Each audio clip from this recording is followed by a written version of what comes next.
It's Tuesday, April 28th, and this is a special meeting of the Louisville City Council. Can we get a roll call?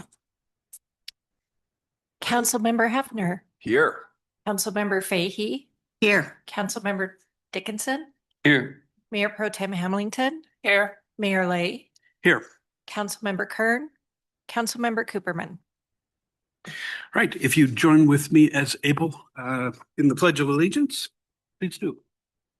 I pledge allegiance to the flag of the United States of America, to the republic for which it stands, one nation, under God, indivisible, with liberty and justice.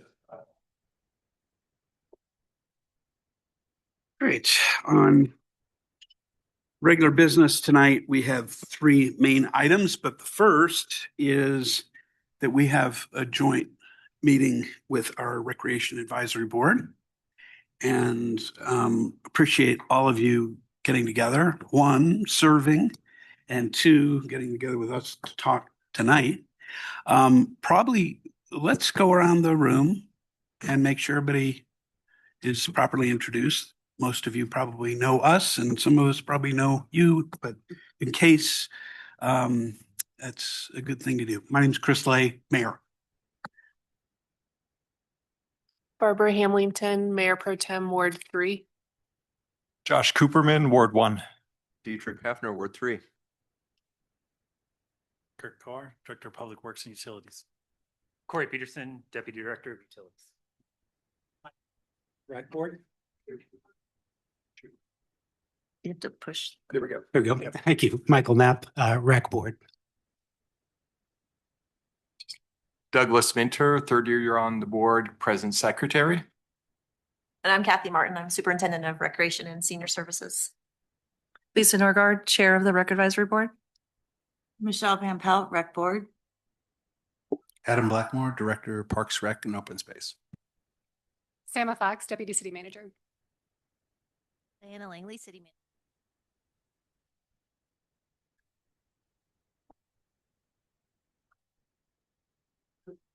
Get you a new box. It's working. Okay. All right. Judy Kern, Ward 1. Ward 1. When did I move? Got her. That took a while. She's ours. That's what happens when you have 4.5 hours of meetings before a meeting. Or two. Basically, I'm across the street from the rec center. Caleb Dickinson, Ward 1, representing Ward 2.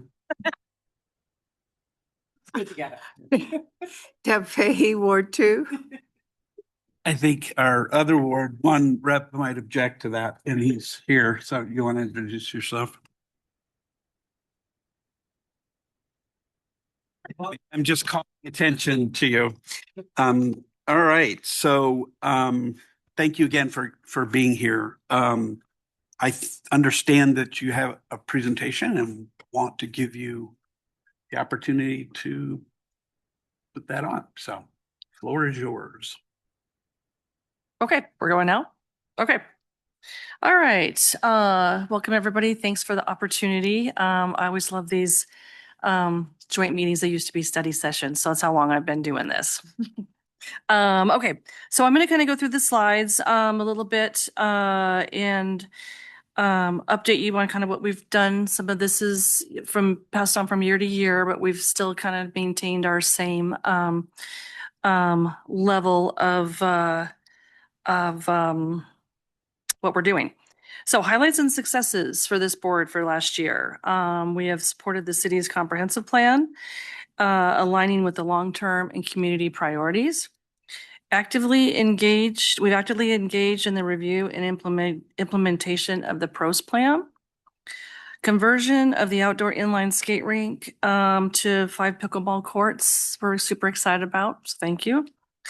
We facilitated communication between the golfing committee and council regarding the 2026 golf passes. We provided input on the food and beverage task force in evaluating and recommending a new restaurateur for the golf course, he's doing a fabulous job, The Turn. If you guys haven't been down there, it's going great. We completed our rec board 2025 year goals last year. And we've been committed to the continued maintenance of our tennis courts. That gets us our highlights. Next, were our priorities for the rec board is the first at the top of our list is build a new clubhouse. That's at the top. So at the golf course. Then our next priority is add a 5th tennis court adjacent to the existing courts at the Centennial courts while renovating and reconstructing the 2 east courts there. Continue to identify land for soccer for multipurpose fields. Continue to support all of the maintenance projects within the outdoor and indoor amenities and we recommend maintaining what we currently have. And integrate sustainable practice into the park maintenance, future facility upgrades, and long-term infrastructure and planning. And the Recreation Senior Center, this is just some updated numbers. The rec center, we completed our $20.8.6 billion expansion in 2019. The rec center provides daily use for the community with 477,317 paid visits in 2025. They're still maintaining extensive programming in aquatics, fitness, and wellness, offering over 120 drop-in fitness classes per week. Provides programming for many of the youth and sports activities. Provide a state licensed preschool and summer day camp and all of the special events that they do on the senior side and the recreation side. The senior center is next. Senior center, they provide a gathering spot for all of our senior community, which is fabulous. They organize drop-in and organize programming. And they offer many amenities, day trips, special events and programs, class and seminars, daily meal sites, and the medical equipment loan closets. So they do a lot. We have an active senior group. Just to give you kind of an update on Memory Square, we did that. The new bathhouse was constructed in 2018 as part of the bond with the rec center. Did I move? Oh, did I skip one? Oh, okay. Sorry. I might get on. Okay.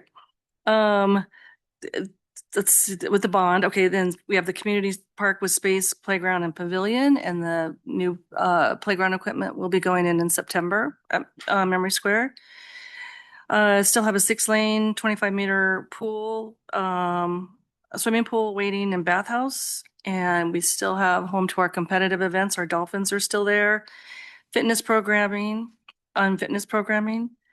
expanded recreational drop-in swim times for citizens, which is expanding this year, which we'll see how that goes. And the facility rental revenue that the pool brings in on the Friday nights. Okay, there we go.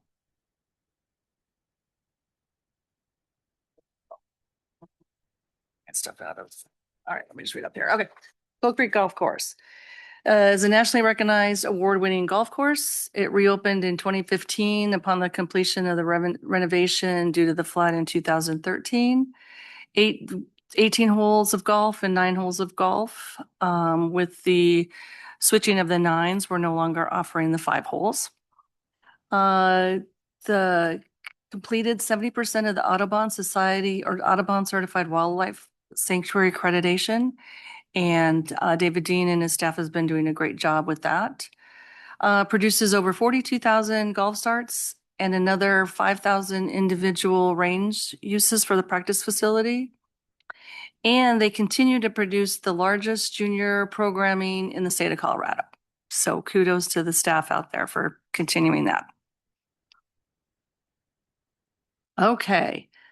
All right. Areas in which the board would like city council input and feedback. Request council guidance on priority for capital projects. seek direction on funding strategies for the clubhouse at Coal Creek.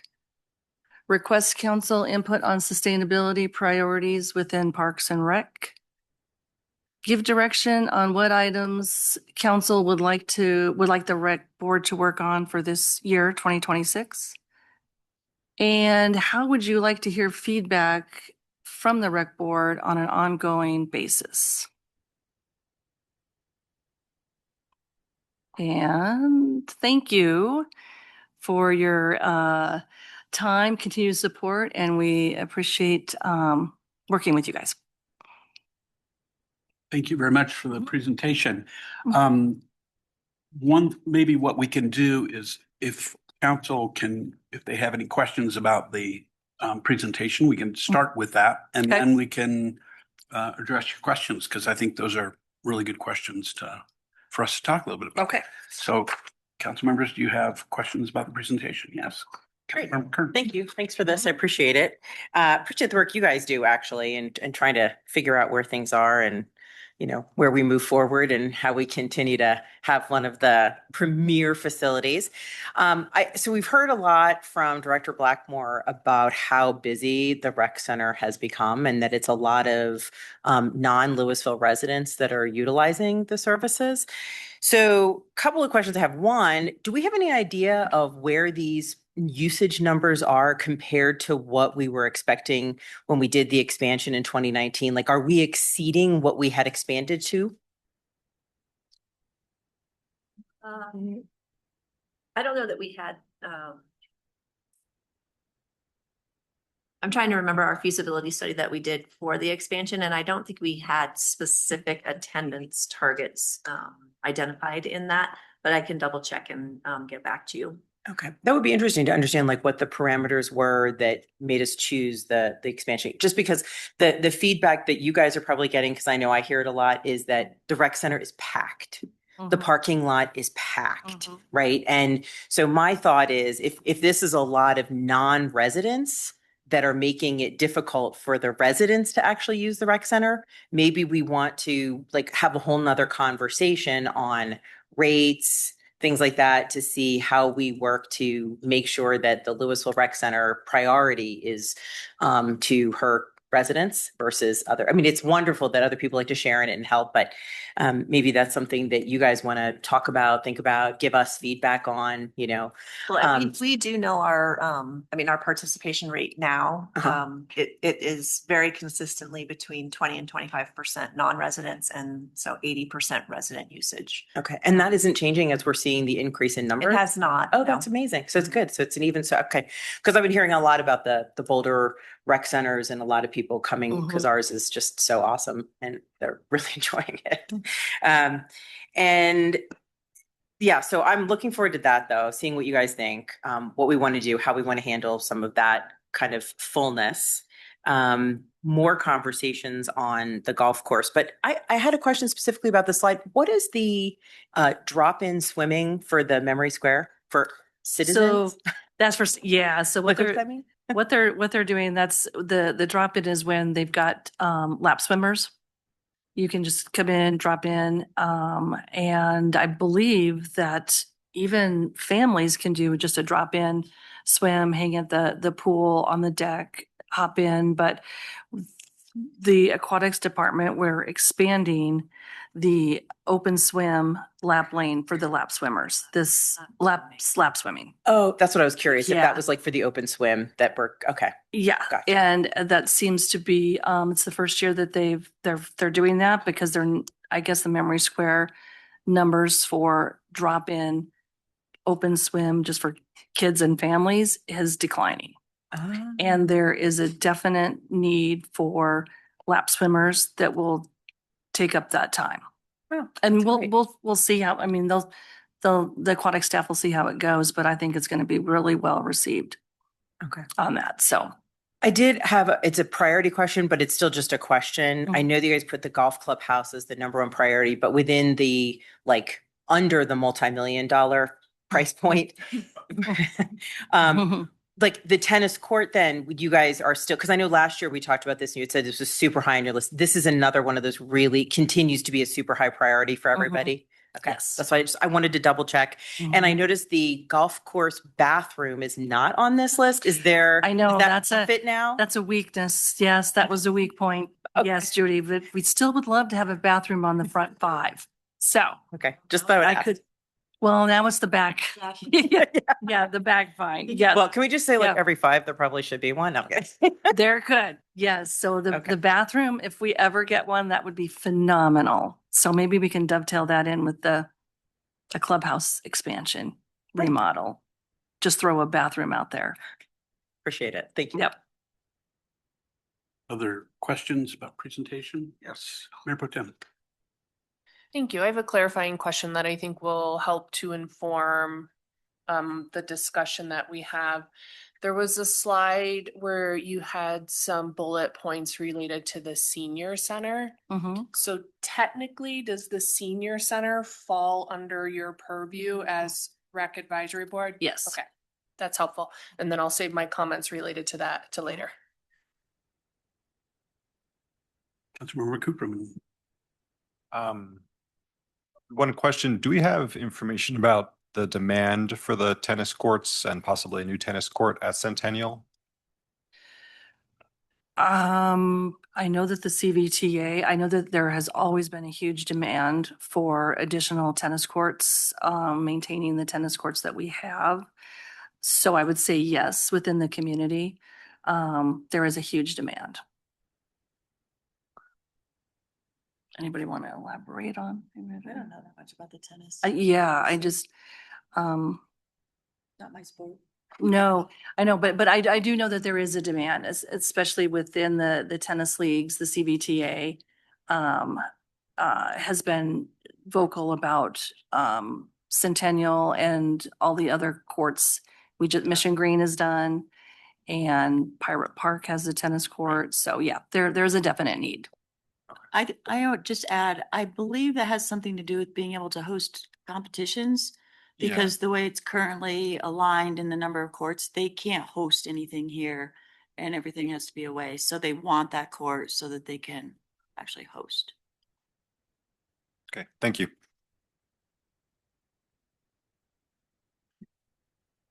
Other questions? Adam, just point of inquiry, where does the Centennial Court stand right now? It was submitted last year. It's currently, the new courts are on the unfunded project list from last year. The reconstruction is on this year's capital plan.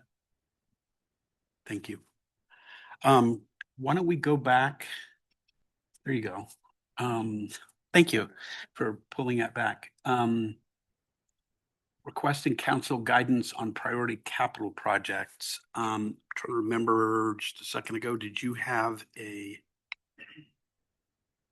list of those? I think you, I mean, I know the main ones, the highest priorities, because it looks like we've talked about the golf course for just a second, the clubhouse, and then 5th tennis court, multi-use fields, and then maintenance projects. I don't think you're going to get any objection from anybody on council about maintenance of what we have.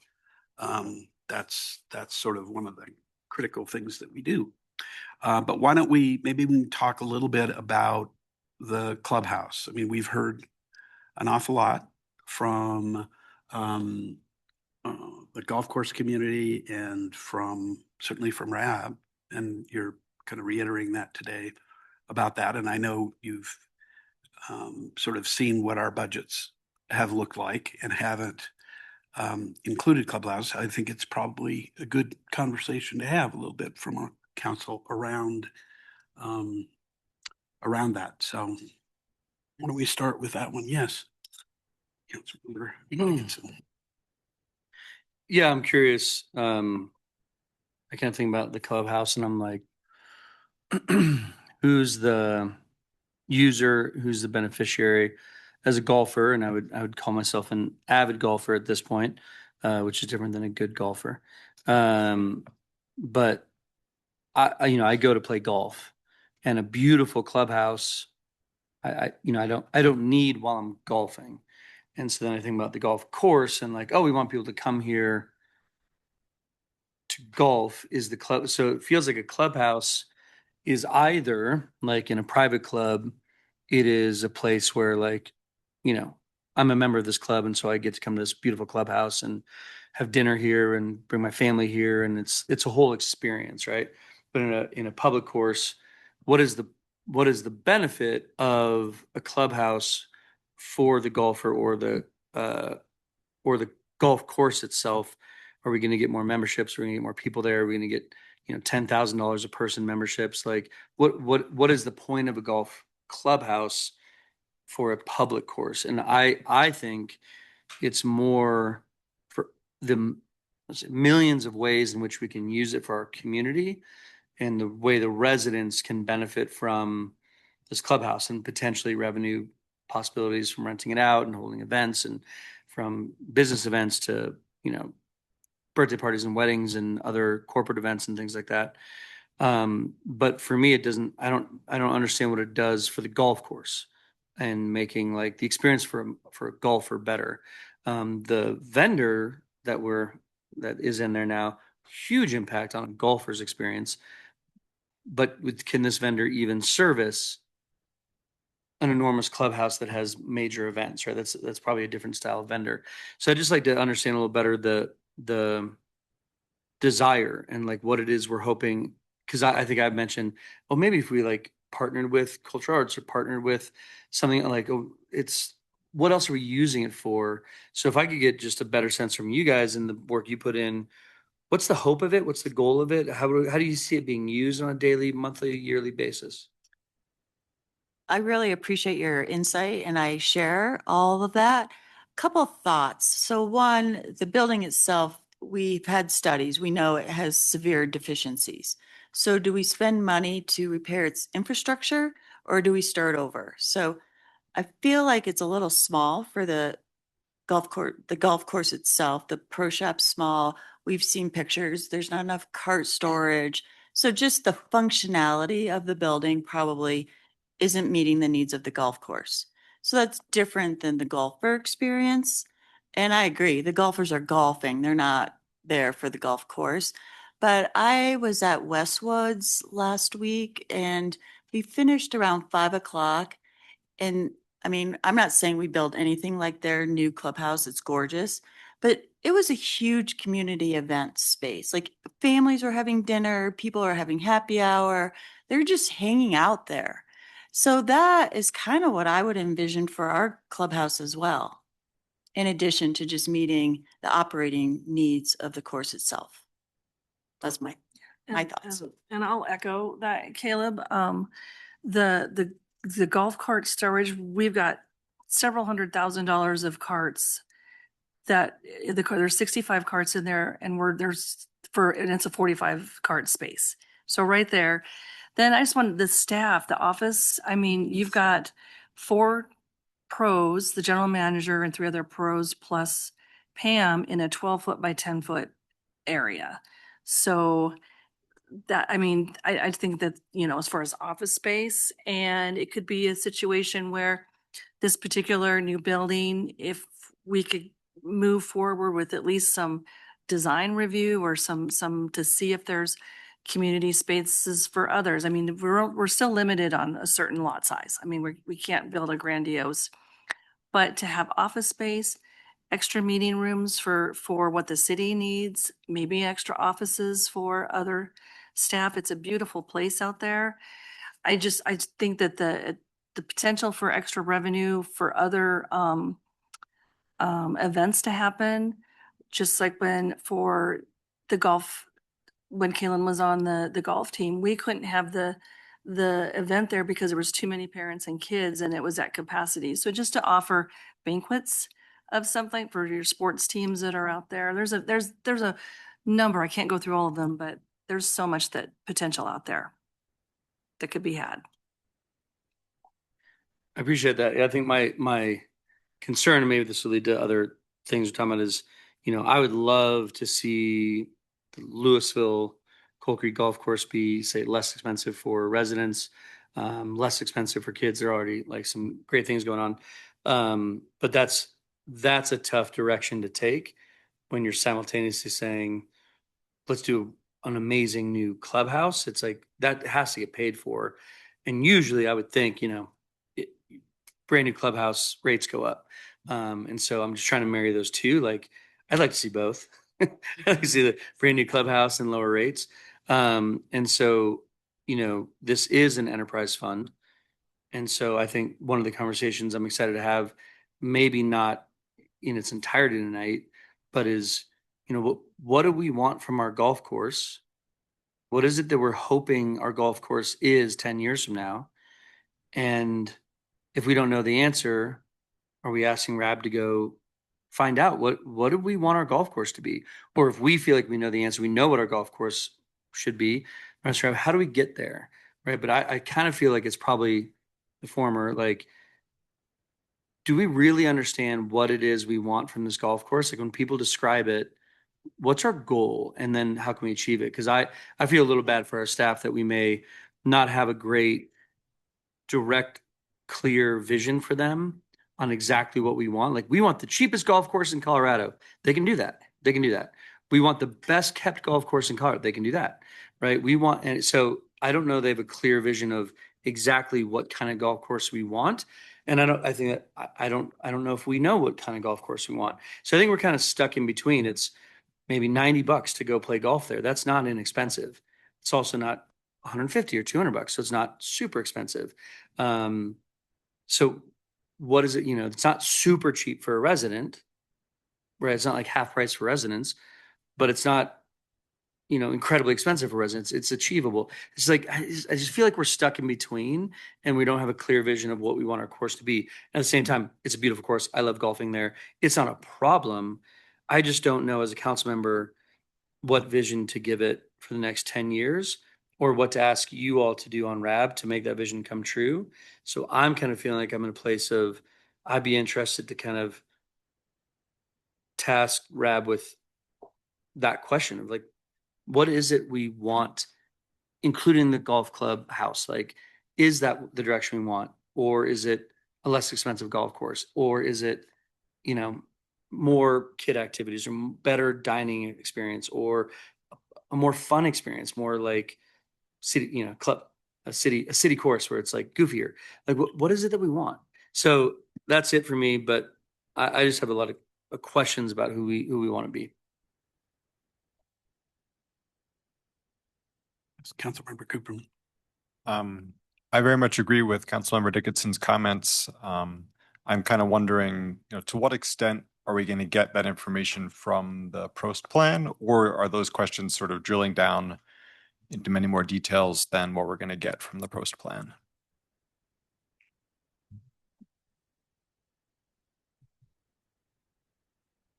Adam, did you want to chime in for a second? Real quick, sorry. Right. The level of demand and interest in the course will be included in the pros plan, including sentiment from the public related to investments, including the clubhouse. So how we go about that or how far into the weeds that ends up being is a little to be determined as you get through your draft plan review.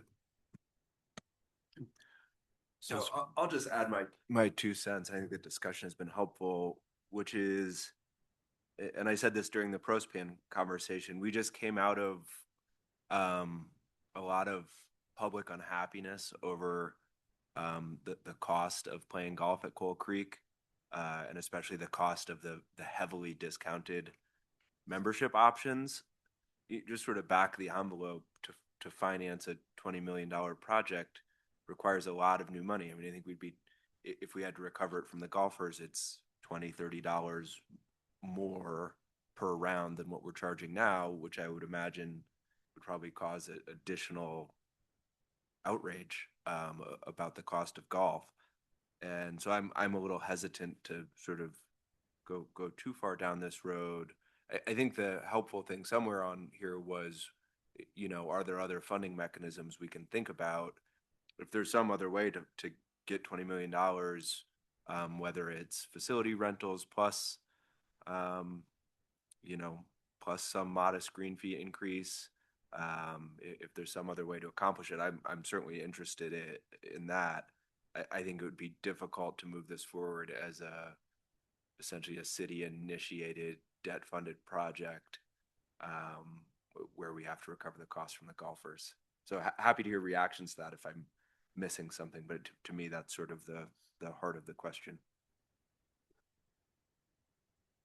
Okay, I'll attempt to answer. Yeah, I don't foresee this particular expansion, rebuild or whatnot being heavily landing on the golfers. I think we would not.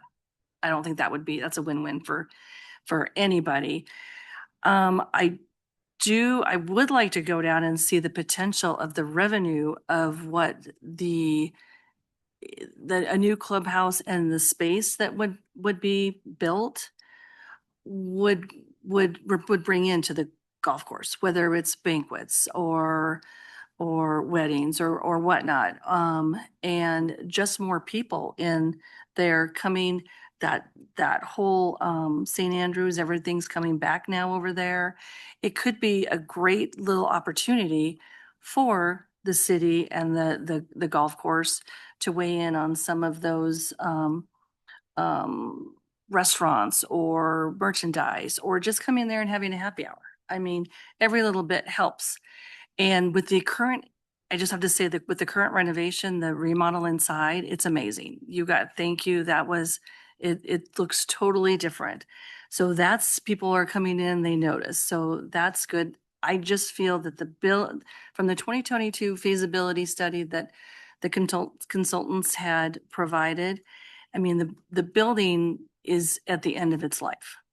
So that's where we've been here trying to figure out, okay, what appetite would council have? What direction do we need to go? To Caleb's point, what would this look like? We could definitely, as a rec board, put together ideas and options. We've in our meetings, we've discussed numerous options of what this particular clubhouse, and I don't know about a community center, but we would have more rooms. There could be more communities, a little bit bigger space to house more people, events. And so what that would look like, we would have to just know. But if there's an appetite that you have, we could definitely add that on to our tasks for this year. But if it's like, no, we don't know what direction we don't want to go, we totally understand that as well. It's just the building's at the end of its life. So. Councilmember Fahey. Thank you. Yes, I'll start this off by saying that I did go to the new restaurant last Monday. It was the second day that they were serving. Oh, thank you. And it Yeah. was delicious. Yeah. And reasonably priced, so I liked it. I'm wondering on the same kind of line of thinking here, what kind of building we would build, or would there be an option to just expand the existing building and update it? That would be a little bit less expensive, but just as effective, adding on another golf cart storage facility with that back corner and maybe putting the office space above it. I don't know, there would be other options than just tearing it down, starting over.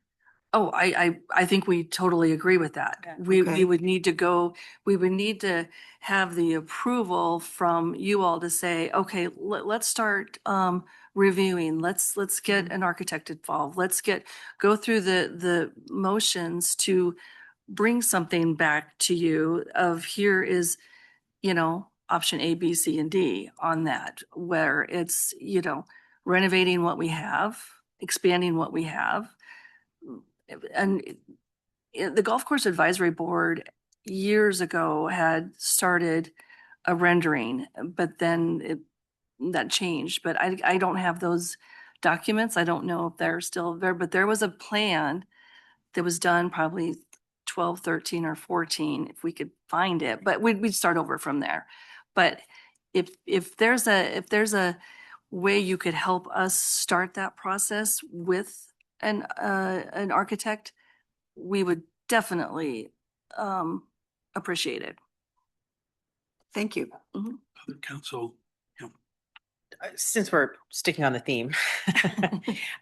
So one of the thoughts I had before, and I think you guys had talked about this too, is, the idea of maybe working with city staff, finding a way to create it like a not-for-profit so that it's like a donation base. So people can, I always said, I've seen this happen in private country clubs before. You buy a brick, the bigger the brick, the more it costs you. And there's a lot of people who like their name in a lot of places and they'll pay for it. And so, for people who are interested in the expansion and paying for it, it gives them an opportunity to not just say, oh, as a taxpayer or as a golfer, but I dropped 100,000, there's my name on the building, and people love that. And maybe there's a way to do that and move us closer. Maybe not find 20 million for a new, but maybe the money that we need, like Deb was suggesting, for a big change and like a rebuild versus like a whole new building. Yeah. I love that idea because we've thought of it as well. In fact, the finance director did visit our meeting in January, and I asked that question pointedly. What are our options to create some kind of foundation, nonprofit, to get this thing off the ground? And we didn't even get good guidance, so maybe this is an opportunity for us to explore that because we like it. Oh, that's good. I like that idea. I mean, I don't know where the rest of the council is, but I think for me, I would be very much in favor. This is a starting point. Yeah. And just to go back to a couple of I appreciate how difficult this is going to be to fund. I mean, no one thinks the city has $20 million laying around for a clubhouse. It's a hard sell to the public. It's a hard sell to you all. We get that. So we've been really trying to think, how can we make this an easier thing? And first of all is to break it into smaller chunks, because our budget request, which we talked about in our meeting last night, is just to look at the feasibility. Like, let's just start the process, not the whole thing. So that's kind of how we're thinking.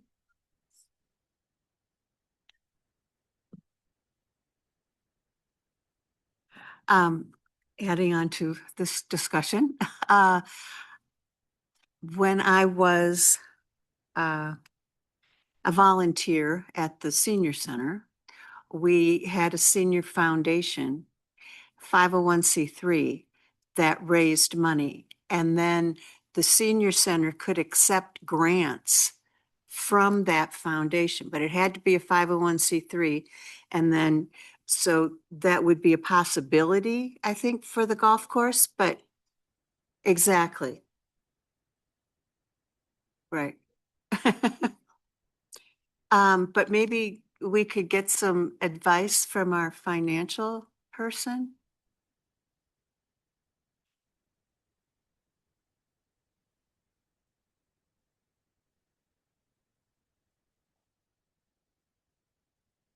At the May Finance Committee, Director Bailey is going to do a presentation on the Golf Fund and the Parks Fund. And so he will include a long-term forecast that shows how the Golf Fund is projecting. And I can just give you a preview. It's not projecting well. So, this discussion, I think it's very timely because I don't want to give anybody false hope in terms of the direction that we're going. And so I think from staff's perspective, we just really need to understand if there's council support to make any type of movement on this project, because I don't want RAB to spend a lot of time on this if there's not a possibility. And I also don't want to create a plan that sits on a shelf for 10 years because we can't do anything with it. So I think there's been a lot of great discussion tonight, but going to RAB's request to get some feedback, from staff's perspective, we would like to understand, is this something that's truly feasible that council wants to explore? Or is this something that we should be focusing on a different project that might have a greater probability of coming forward? I want to weigh in here too. There's several points, I think.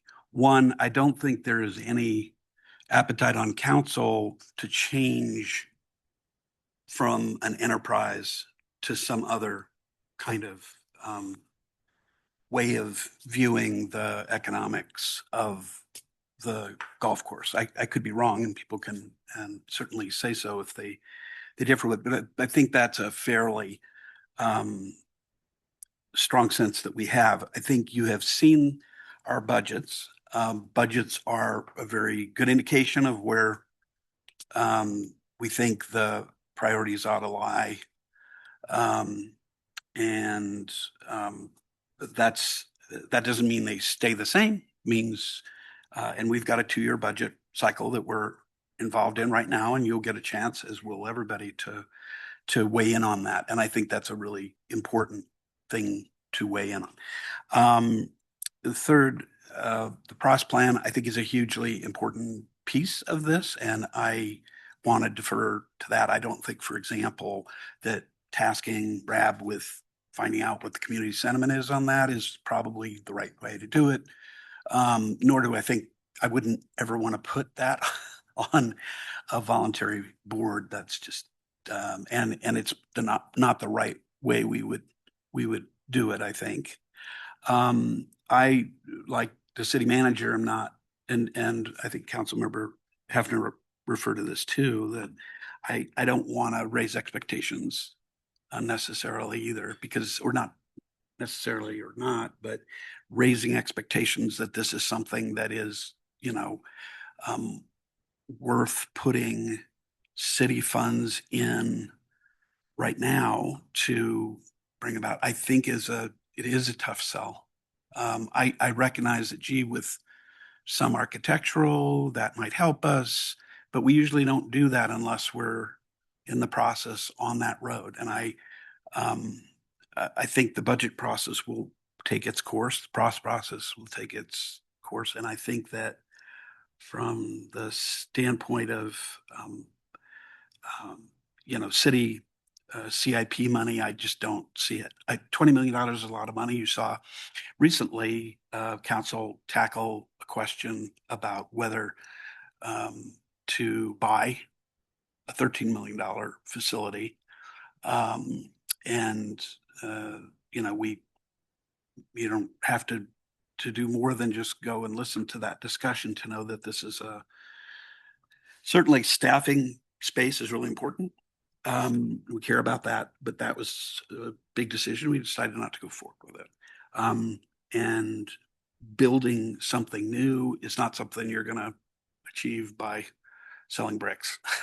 It's going to be a pretty extensive process, probably, and is it something the voters would approve of? I don't know. I think that's a big question, whether that would happen. So I don't know. I don't want to be pessimistic, because I think I know, I'm not a golfer, but I know plenty of them, and I know plenty of people who would really love to have a nice golf facility out there. I just don't, I'm not ready personally to make that commitment that we really want to encourage. I don't think it's a bad thing to keep asking about it and to refine some thoughts. That's not what I'm suggesting, but I think we can, my own thought, and we'll hear from others, is that it's probably it may be too big a lift right now to encourage you to do. I don't know how other council members think about it, but others. Yeah, council member.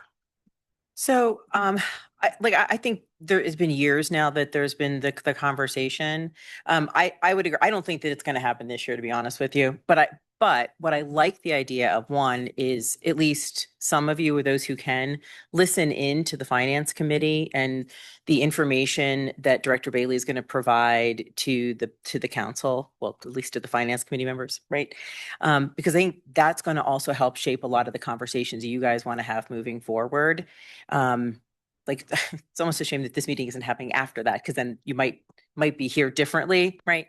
But I still personally like the idea, because it's not the only space that we could use guidance in figuring out how do we set up a a method for people to donate to future projects. And, projects that maybe it is long-term, maybe it's not something that's on the 2-year plan, but it's like in 5 years, but we have to build to a point, or maybe it's just, we're going to expand a building. Yeah, you're right, Chris, we might not collect to sell enough bricks or have enough donated for 20 million, but maybe there's enough for 5, and maybe 5 million does a lot of the things that you guys are hoping can get done in a clubhouse, even if it doesn't meet 100% of the need, the wish list, but it meets the needs, if that makes sense. So that's the one thing I think would be valuable, is if that's able to be put on the finance department's radar to start looking into how can they give advice on how to set something like that up. But I personally, I think that to ask you guys to put a lot of time and energy into it this year, it's probably not where you want to put your time. Can I just clarify something?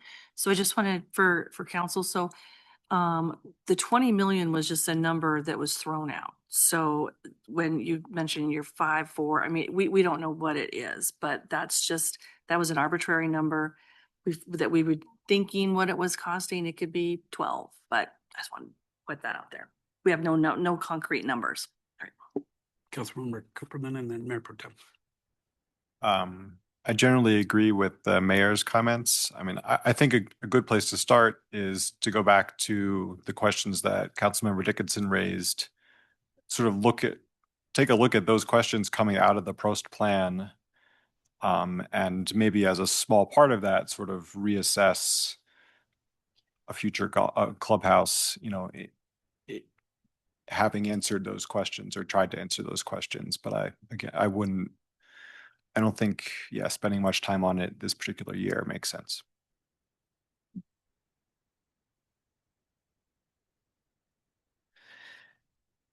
So I think in the short term, I agree. I don't see a path forward with where we're at right now. But when I think about future planning, I'm thinking about comp plan. I'm thinking about Centennial Valley. We have to plan for what we need down the road as far as services and resources go for the community. That could potentially be an opportunity. And I know it's not the timeline we want around this table today, but I'm just saying there are going to be more services needed down the road. And could that be an opportunity to reevaluate this facility? Because if you don't envision it being funded solely from the Enterprise Golf Fund, then I think it needs to be a broader plan that services more of the community, and that could be a potential route to go down. So I'll be direct. I don't think you should spend a lot of time on it right now, but I don't think you should take it off of your plate of like future visioning, because I could see that being a potential opportunity to create some change in that facility. Councilmember Dickinson. Yeah, I don't disagree with anybody. I think the elephant in the room, though, actually a little similar to the South Taylor conversation, is like, right, okay, but what about this building? Like, so when the building collapses, like we still have a building that needs to be, so it might be unfortunate, but we have a building that's under disrepair and needs to be upgraded or maintained, or there's a huge investment. So maybe it's not 12 million, maybe it's something else. Maybe there's a benefit to doing something when you're doing something, right? When you're, okay, we're going to do a new roof and a new foundation. Oh, what are we doing?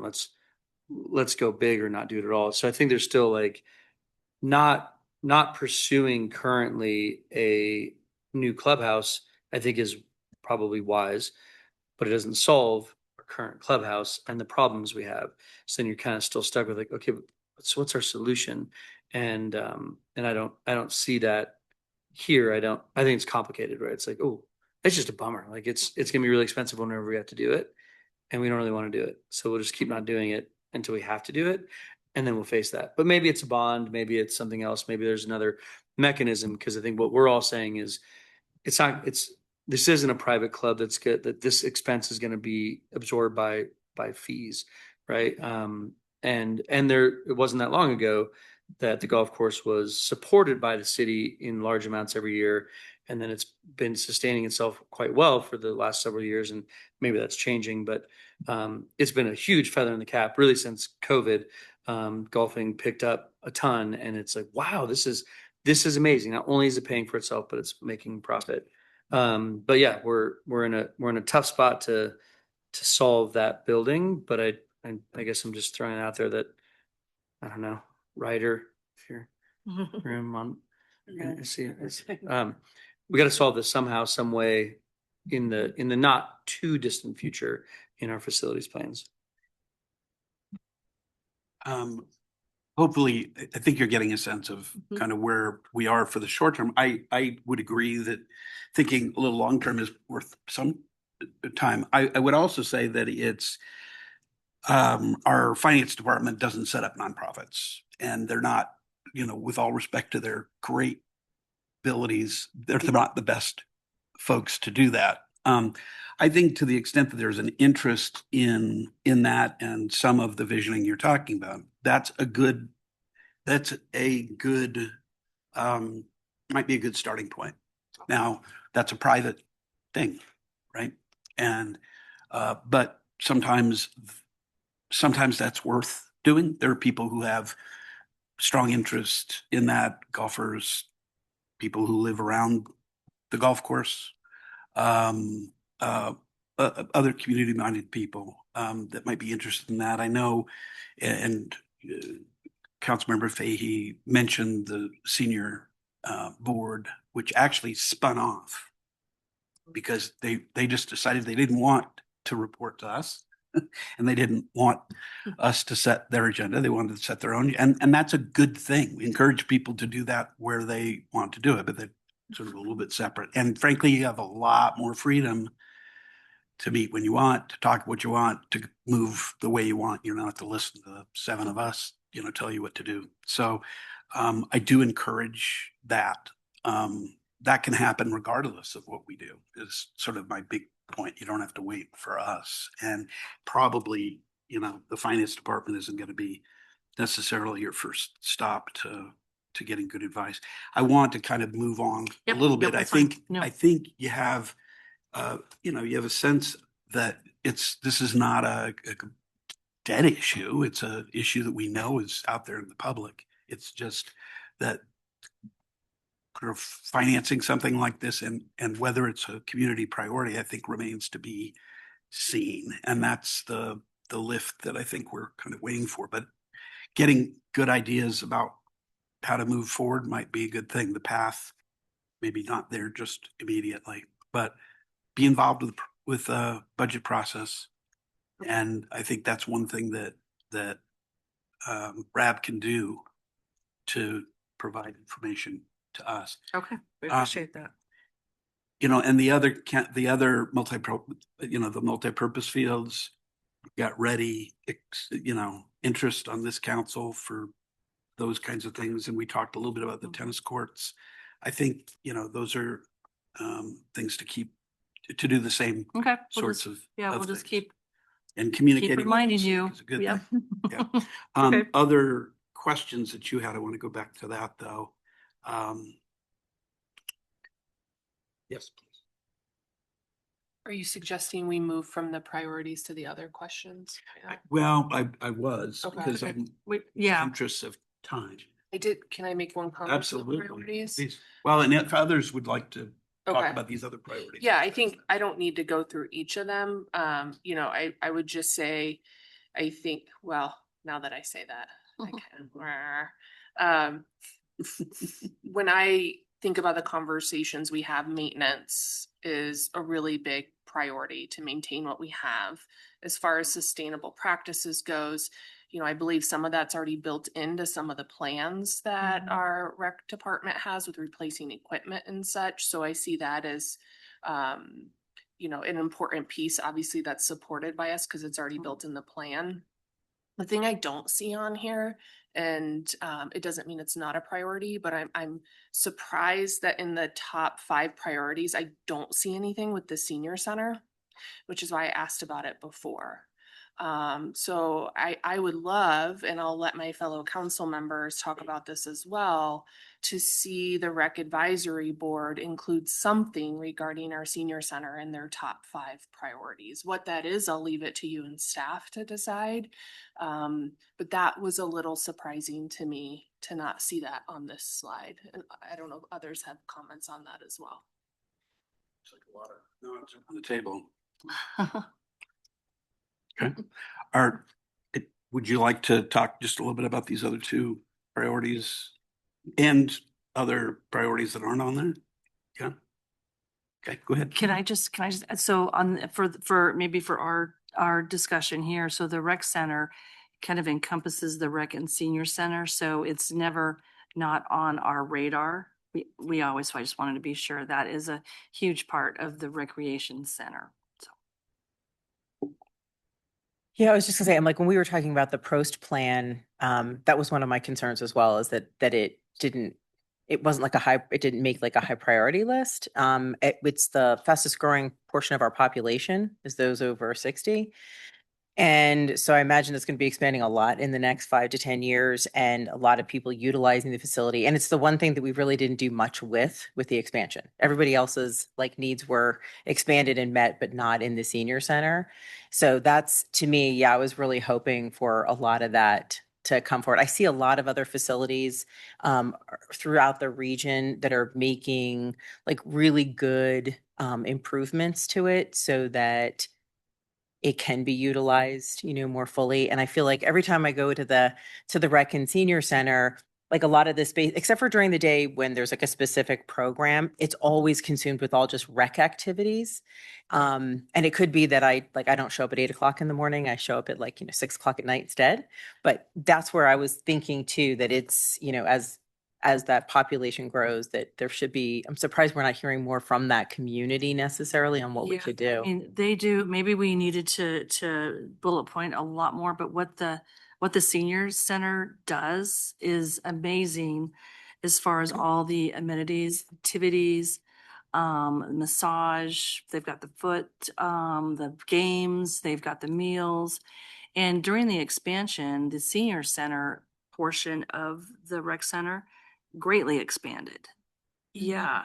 So as far as that front, the library changed, the kitchen was what, double the size? Well, the preschool used to be back in there, and the preschool moved out, and that freed up all of that space. Interestingly, at the rec board meeting last night, we actually had a presentation about the senior center. And really, yeah, there's the center, the physical center, but I think of it more as a programming. It's the community building, it's the lunches, and they probably are getting full for the lunch space, but it's the trips and the games, and it's truly the programming, I think, that is the focus, less than the facility itself. Yeah, Councilmember Fippy. I'm just expanding on that. In addition to having the preschool move out, the senior offices also moved out into the rec area. And that whole north side of the building is now senior center where it wasn't before. Exactly. And yes, the population of seniors is increasing greatly, quickly. So we will have to expand, because even with the last luncheon, at the St. Patrick's Day, I think it was sold out within a day. And people were on the wait list trying to get in. I mean, that whole side of the building was full, and we had a great time. That's good. I did get in. Yeah, I think Katie said the capacity of that is now 200.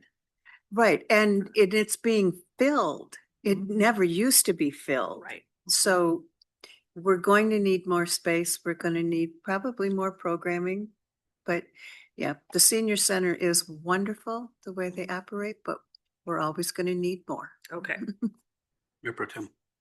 Yeah, sorry, I forgot one thing, but first, I by no means meant to imply that you don't think about the senior Oh. center. I know you all do, and it's very important. I just would love to Yeah. see it on the Get top that. 5 priorities, Okay. right? Yep. Um, Got that. and I don't think a capital project is feasible in the next year, but if there's some other like bite-sized piece you feel like you could, help guide us on, I would love that. Okay. And the thing I did forget that no one's mentioned tonight, is so when we did the inline skate conversion to pickleball, I believe one of the things we said we would do was evaluate opportunities for other areas in town where we could have a flat surf, something that could in some way possibly represent an inline skate place. So if looks like your hand is up and I want to make sure if it's not being investigated, that could be part of the work So, plan for interestingly, 26. we had the same conversation last night as well. It didn't make it on this slide, but our budget memo that will be coming to you all does have that item on there for a stick and puck facility because of exactly that reason. Okay, yeah, perfect. So we're on the same page. There were two different documents we were working on last night and that's on Okay. the other one. Yep. I officially am done speaking on this agenda. But yes, thank you. Thank you. Councilmember Dickinson. Thank you. I do want to speak seriously about a topic that I've been sort of joking about for 6 years, which is multi-use fields. I see it here, continue to identify land for multi-use fields, and soccer fields is one of them. I've been a soccer coach for 26 years, currently still a coach. Boulder has 20 plus public fields, Westminster 20-ish, Broomfield 40-ish, Longmont 20-ish. Zero. We have zero public soccer fields. Zero. I think we have 75 baseball fields. Check my number. And it's a little lower than that. Zero soccer fields. And it's not a soccer field. It's a lacrosse field. It's a field hockey. There's so many things you can do on the field. It's ultimate frisbee. It's so many things. They rent them to Albion Soccer Club for $100 an hour per field. They rent them for 3 hours a day, every day of the week, 9 months a year, and then 9 hours a day on the weekends. These are money, not money making as in it's profitable necessarily. Like Community Park is not making us a ton of money because nobody pays to go there. People actually pay to go to these multi-use fields. Tournaments come in, then people come and visit our restaurants. Families drop their kids off and then go to a coffee shop.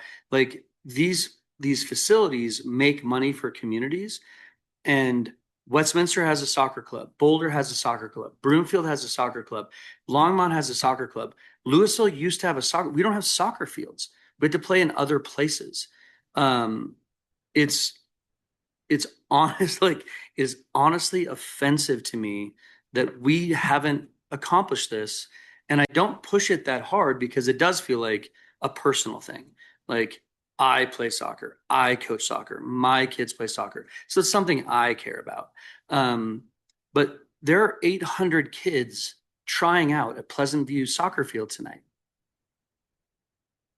800 children there's nowhere else for a Louisville resident to go. So I drive 30 minutes 3 times a week for my kids to practice at Pleasant View soccer field because there are 12 fields there and that's the only place we can play. Right. And so I couldn't have my kid be in a local club because there is no such thing as a local club. It is an absolute missing piece of what is like quintessential community thing that we don't have. And again, it's not just soccer, right? There are so many other sports that utilize those fields. And so I'm glad that continuing to identify land for soccer multi-use, multi-purpose fields is on there. But partnering with Lafayette, partnering with Superior, there doesn't even have to be like proper Louisville, but closer to us. There's a lot of land around us that can be used. And I know there's a lot of shared land, but it is not, I will be 18 months. We're not going to have a soccer field, but I will keep pushing this on and off council that we need to have this. And so I'm glad it's on the list, but it needs to, I would love to see progress on identifying a space. I'm going to jump in on that. And then Councilmember Kern and Cooperman. I can't ditto that enough. My kids were involved in soccer as well, but more importantly, there are huge numbers of people in Louisville who have kids and adults too, interested in playing soccer. We started as kind of a baseball town, and that has been very well represented here. I think I appreciate it very much being on your list. I would put it, if you will, if you've got it as second, or I guess you've got two of them.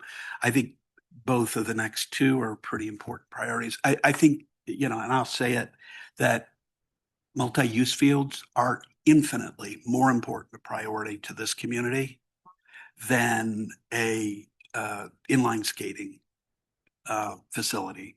And the fact that we've had some interest in that, I don't think it pales by comparison to the number of people we've had complaining over decades about soccer fields and multi-purpose fields. And it would be nice to find some way to manage that. There's a piece of land for it that is jointly owned. Actually, it's owned by Lafayette. We've never gotten them to be able to. Never gotten them to be interested in doing something with. But those, that's something that maybe in the future can be done. So I'm very That would happy. be, you I have it on mean, there. yeah, that's music to our ears because that is definitely a huge need for our community. And we're going to have these discussions. Don't get me wrong on when we do budgeting. I want to keep us Yep, moving. that's okay. All right. I think We're, at least from a couple of council members, and it'll be interesting. There's other comments. Councilmember Cooperman, and then I said Councilmember Kern, and then Cooperman, sorry. Yeah, no, I agree. I'm glad that Caleb passionately brought it up again. But I think the idea of partnering is appropriate. I mean, we're not the size of Boulder or Longmont, right? So you combine Louisville, Lafayette, Superior. Oh, we are then. And those are probably like the 800 kids that are trying out. I mean, I don't know how many of them actually come from Louisville, but I would imagine it's a lot less than half of them. So yeah, I think partnering, and that's based off of Highway 42 that we have the IGA that Lafayette owns next to the baseball field. Yep. I mean, talk about being able to combine access. And we were about to build an underpass that will give everybody access like from town. So if they're going back and forth to things, I wouldn't say just about to, Kurt, I'm probably pushing it a little bit, but just about to start. It's tomorrow's project and we're done by the end of the year. So yeah, I mean, I think that would be good. And I know the like other communities. I don't know if you guys are able to, or if it's more of like our staff, Adam, can talk with those other communities to see like, where is the favor in this? Because I think Lafayette would love to have some of that.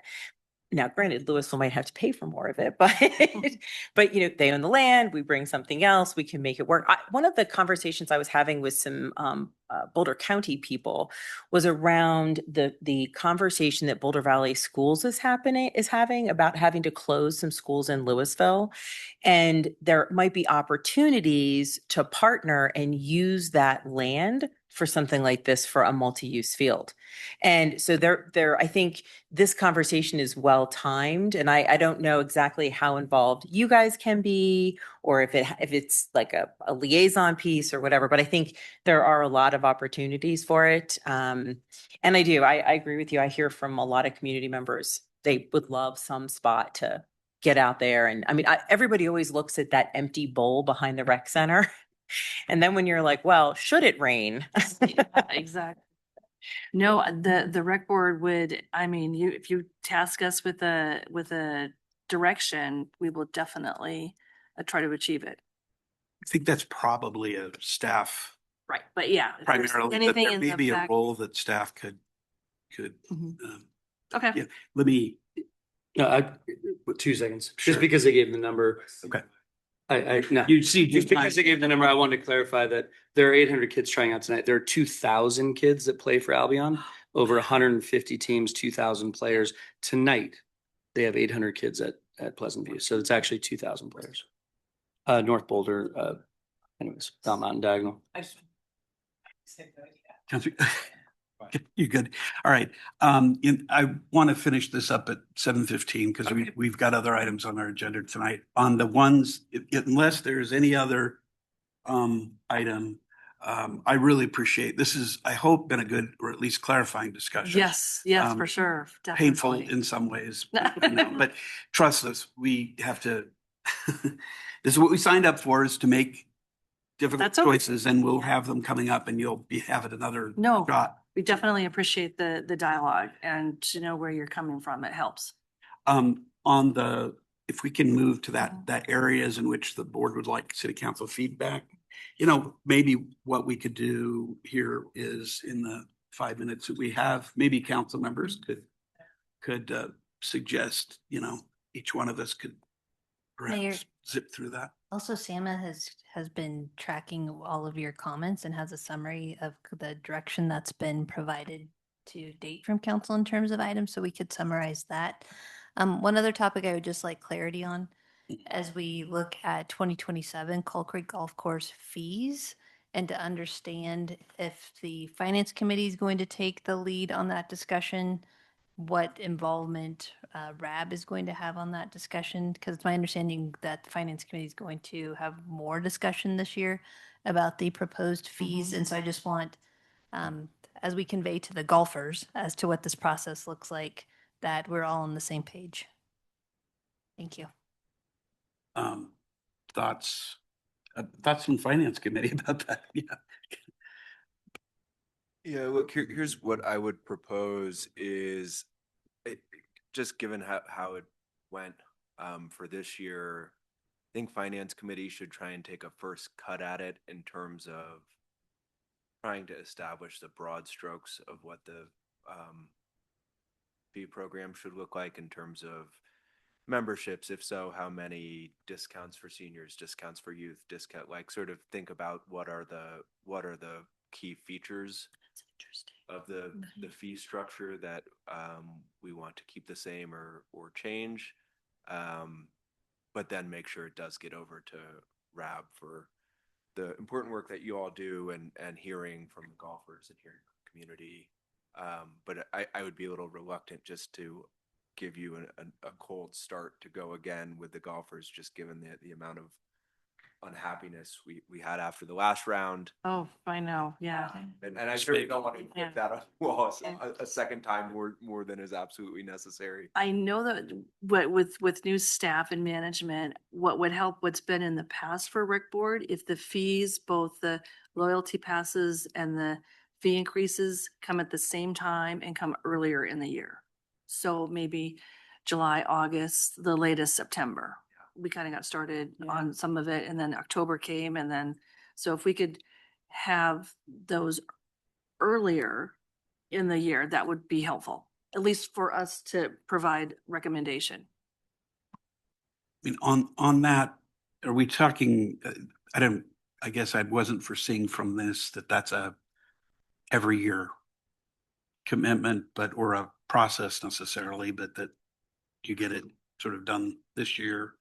Do you foresee that that's a every year process for golf fees? Because we got a lot of different fees that we're considering. I don't think it's like a detailed item for finance committee most years. I think it will be this year, and then ideally we can sort of come up with something that then I don't want to say set it and forget it, but sort of a structure moving forward that gives everyone some predictability. Sustainable. Councilmember Fahey. I'm wondering, with the finance committee, could you come up with a sliding scale, but in addition to that, do some kind of gradual increase, annual increase, instead of waiting 5 years and then saying, oh, well, now we're going to double it? So just do a gradual annual increase in fees? Yes, that's something we want to consider. So every year the golf course has had a slight increase, to answer that. So, and that's what they bring back, management brings that to our rec board, and then we discuss it and make a recommendation. That does happen on an annual basis. Mm-hmm. Does that give you the direction that you need? Sure, Mayor, if I can repeat the Please. direction I believe I've heard today. So related to the clubhouse, we heard not this year, though you're open to a vision conversation about what we want the golf course to be, using that cross plan information and maybe with a 10-year view. You also recommended that they watch Finance Committee upcoming, and then you talked a little bit about fundraising and some of those opportunities. What I heard is the opportunity for RAB to evaluate and advise on creation of a nonprofit or foundation. Is that accurate there? Seeing nods. I also heard recommendation to evaluate and advise on non-resident rate at the recreation center, which I think is something you all do annually. I heard a recommendation to review Finance Committee's recommendation on golf fees and advise on that. Advise council on budget priorities. Interest in the senior center being reflected in the top priorities, the top 5. Advise on multi-use, including soccer field locations. I also heard that prompt for interest for staff to look at partnership opportunities and advise on inline skate or stick and putt location opportunities. Okay, is that consistent with council will? All right. Great. Quickly, in the time that we have, are there other, I guess I'm thinking, well, if there are any thoughts about the other questions, I think, yeah, we've already gone over a little bit. I mean, the items for the kind of the work plan, I think that are what Sam had just described. Yes. Just on the last question, I think we're going to be discussing at some point relatively soon sort of how we'd like to hear feedback from boards and commissions generally. Yeah. So we may want to put a pin in that one. I think one of our goals is we have all this great volunteer expertise and we want to make sure we're taking full advantage of it. But I think we're going to give that some thought Okay. across all the boards and commissions and ideally have an answer for you on that one. Okay.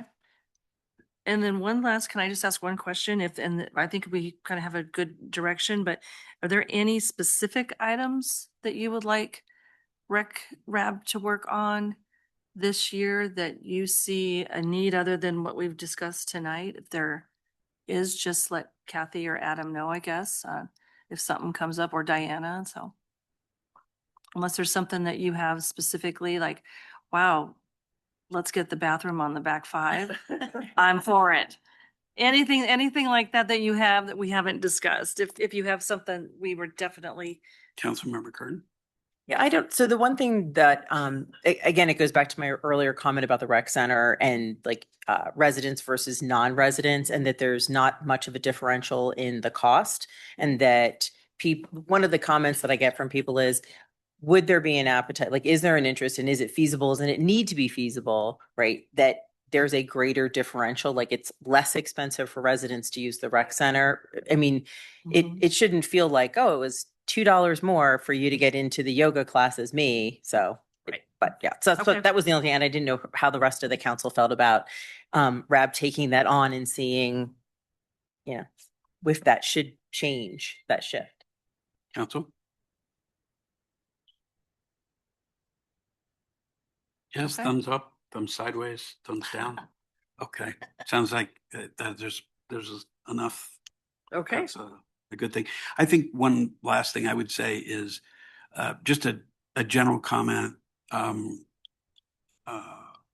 The sustainability priorities, I think staff can work those in, and it sounds like that's already occurring. Okay. One thing though is we've certainly heard from community members that accessibility to not just those with physical disabilities, but with cognitive disabilities is something that, is a good thing to keep in mind as well. And I think staff probably raises that and discusses that, but I think that's a good thing to maybe keep in mind as well. It's more of a lens issue. Okay. Any thoughts? Okay, anything else? Thank you very much. Thank you for your time. All right. Appreciate it. We appreciate all of the time that you're spending and thoughts that you're bringing. As we do with you guys. I know you guys are doing your best. We appreciate it. All right. Thanks.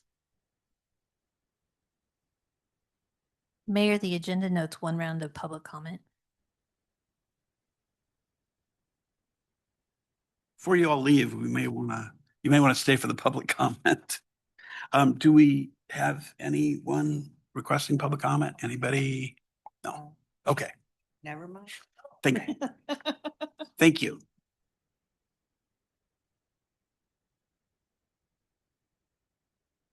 Add on that. All right. Our next, our next item. You want to take a break, council? Yeah. Why don't we take 5?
All right, we are back. Second item, resolution number 42, series 2026.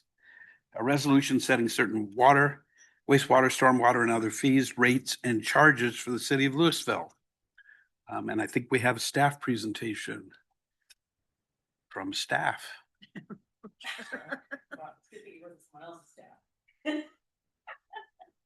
All right, evening, Mayor and Council, Corey Peterson, Deputy Director of Utilities again.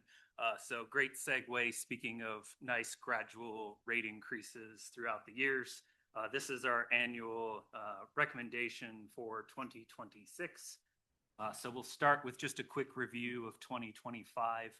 We had a very wet year, so water revenues were actually off target by about 7%. We were about $500,000 down. Water tap fees, we actually had an increase. We were about 14% above our estimate. We brought in about $200,000 more. And then shout out to Ryder that's not here. The interest across all three funds did very well this year. We brought in almost $500,000 more, which was 57% above our budget numbers. So what we were proposing for 2026 is a 10% adjustment for water, an 18% for wastewater, a 13% for storm. We just have this graph that shows those past utility rates going back through 2017. Those impacts translate into an approximately $14 difference for a average monthly residential bill. This is based off of 9,000 gallons. The overall is about a 14%, 13.8. So we'd be going from 104 to about 119. So we'll run through a quick overview of all of our rates. So we've got surrounding communities comparison. We'll go through our background, talk about some risks to these rates, and then what our plan is for the upcoming year to get us to 2027, and then summarize of the 26 rates at the end. So here is the average, again, residential rates will be moving from the bottom to about third in place. This puts us in line with some very large communities of Denver, Thornton, and Westminster. You'll also notice that our orange bar, which represents wastewater, is starting to really dominate our rates. That is just the driver of that fund trying to catch up to water. We're really kind of seeing the same expenses out of it. We just haven't seen the same revenue from those two sources. So this is our rate process. We aren't recommending any changes for this year, so that's all the way at the bottom. We still do the financial rate model in-house. We continue to try to do smoothing the best we can. Our debt service ratios remain consistent at 1.2 for both water and sewer and a 1.3 for stormwater. We use a 90-day capital or a 90-day reserve for operating plus a capital reserve. We don't model any turn back at all. And then tap fees are a current year projection, which can always cause a little bit of challenges just as those change, and we'll get into that a little bit more. And then we have a 10-year projection that includes our asset depreciation. So this is the baseline financial equation. This summarizes the rate model down into its simplest form. So we have our target goals that we're trying to meet. For the most part, our O&M within our expenses are fixed because this is tied to your chemical uses, your staff, your repairs, so there isn't much variability there. Tap fees are, again, based off of a projection, so we take our best guess. So really the only two levers that we have are adjusting our CIPs or our capital projects, and then that translates into a monthly. The rate planning, again, we continue to use smoothing process where we try to have revenue increases gradually over several years as opposed to a one-time hit. That is the just-in-time that we at least monitor through the process. As unexpected projects pop up, if they're early and hit us like in 26 or 27, our rates tend to shift to that just-in-time because that's the only way you can get that immediate response. The other piece within our rate is debt service coverage. Our debt has remained relatively stable. We haven't brought any new debt, so that isn't a major driver for our rates. It hasn't been that way for probably the last 4 or 5 years. So we've made a note that we will probably pull that off discussions until it reestablishes itself as another rate driver, or if it reestablishes itself as a rate driver. So risks, like all finance, rates don't like uncertainty, and we have quite a bit of uncertainty coming into this year. So we'll go through each one of these. Drought is a big impact here. So this is the snow water equivalency for our watershed. The black line is our current year. So you can see as it's trending along here, we are reaching the very bottom of the recorded record that we have. It is not a positive thing.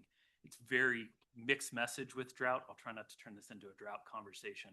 Storage supplies are really positive. What this indicates is our ability to refill those storage supplies is severely hampered. Future outlook doesn't look any better. This is from the U.S. Drought Monitoring. So this is the state of Colorado. The dark blob in the left upper corner is our watershed. That's the Colorado River. That is the most exceptional drought they have on record. So about 21% of the entire state is in that corner. So future outlook of continued drought and dry conditions is anticipated. Like we mentioned early on with last year's revenue being off, the purple dashed line is what we project from our water revenues. The bluish solid line is what we've actually received. So you can see on any given year, we're either off by 10 to 15% one way or the other based off of what's happening with the weather. We also list the actual values of revenue there. So you can see it's between $500,000 to $1 million depending on the swing. So that is starting to impact the rate conversation. As those reserves get a little bit smaller, those revenues impacts are greater. And then just a note at the bottom, wastewater and stormwater don't have as much of this variability because they're not weather dependent.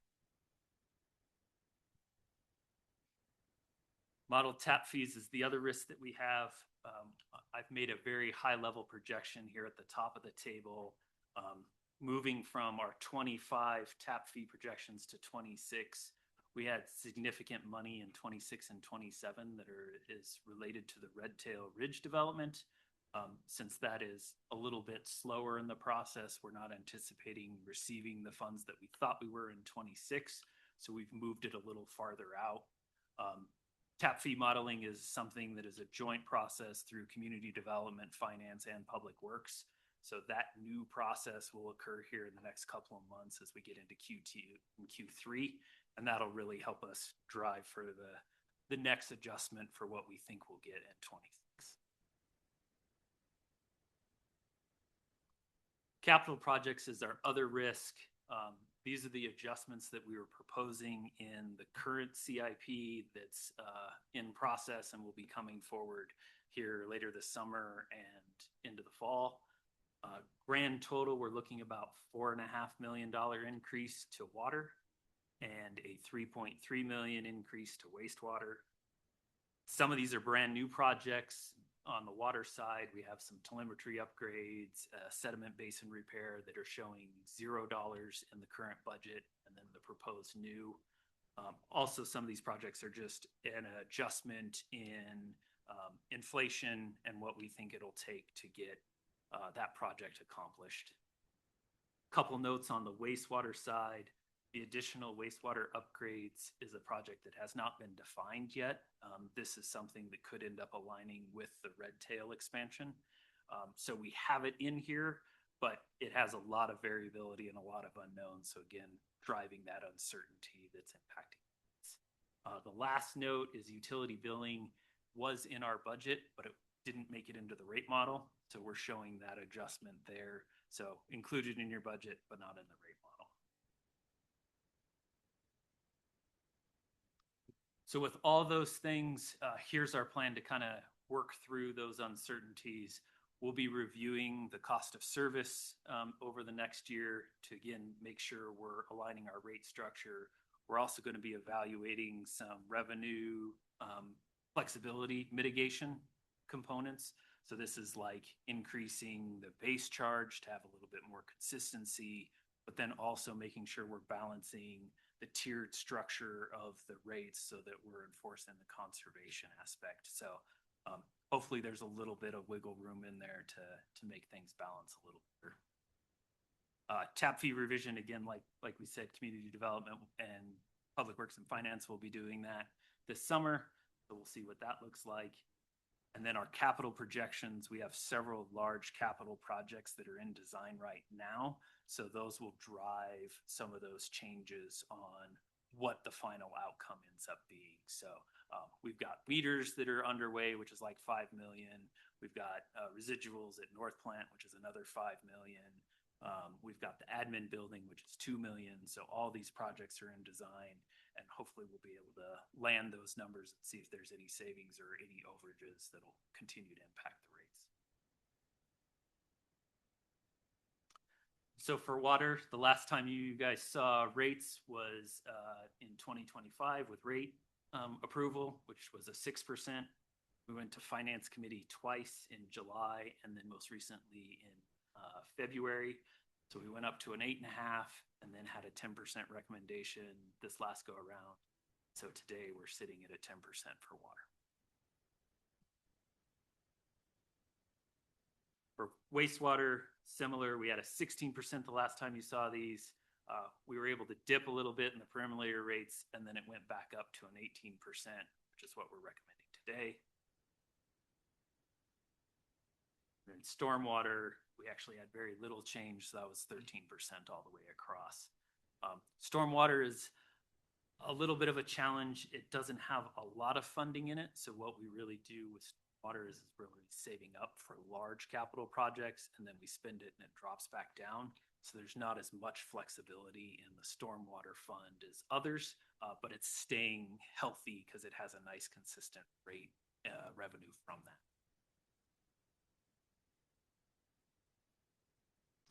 So again, just a reminder of here's the past utility rates plus the recommendations. And then summarizing with, once again, where we stand as a community. Kind of our neighboring communities are up towards the top. So again, we're down with some of the larger folks of Denver, Thornton, Collins. Thank you. Good presentation. Council questions, and then we'll take some public comment. Any questions? Yes. Councilmember Cooperman and then Member Toe. First question on the slide with the list of capital projects. If there is a 0 under the current budget, does that mean that project was not included in the 6-year CIP? That is correct. Okay. Yeah, so it's either a new project that would fit within the 6-year, or since we added the year, like the Marshall Lake sedimentation was a 2032 project, so it wouldn't have shown up in the prior CIP request. So it's catching that last year of the 6-year CIP. Okay, got it. And then the increases for the other ones, the increases are mostly just like you've gone back, looked at that project and said, we think it's going to cost more for these reasons. Yeah, a lot of it's just trying to catch up with inflation. Yeah. Also at the same time, just getting a better understanding of what the project is and making sure we're capturing all the components. Okay, that's good. And then on the slides that show the cash in the fund and the reserve lines. So you show the reserve for just the cash, but then also the cash plus capital, right? But the blue lines themselves are just the cash reserves. Correct. Yep. Okay. And does it make any sense to look at what am I trying to say?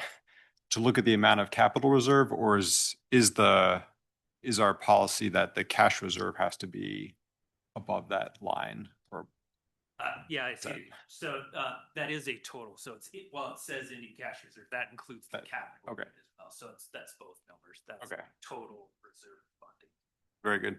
Yeah, for clarification, in the utility funds, there's not like we have general fund and capital funds, a lot of city discretionary projects, and the utility funds, the operating and the projects are in the Okay. And then we had a question from a resident about what is driving the sort of continued increase in the stormwater rates. So I'm curious about that. Yeah. Yeah, so there's pretty much two large stormwater funds that are kind of driving that. There's Drainage Way 7-1, which is large on the books. I want to say it's 1.2 million. And then there's also storm drainage improvements tied to Coal Creek Station upstream. Yeah, is the resident email the one that was also asking about just more naturally built drainage? Yeah. Yeah, we also did a stormwater water quality master plan. It's pilot projects in the last 2 years. One of those is at Enclave. One of those is just off of the intersection of Century and Oak Dahlia, right there. Right. I think the projects turned out great. Also with the goals of council to keep kind of all the rates lower, we've backed off on those water quality master plan projects. They're not like a need, they're more of a want.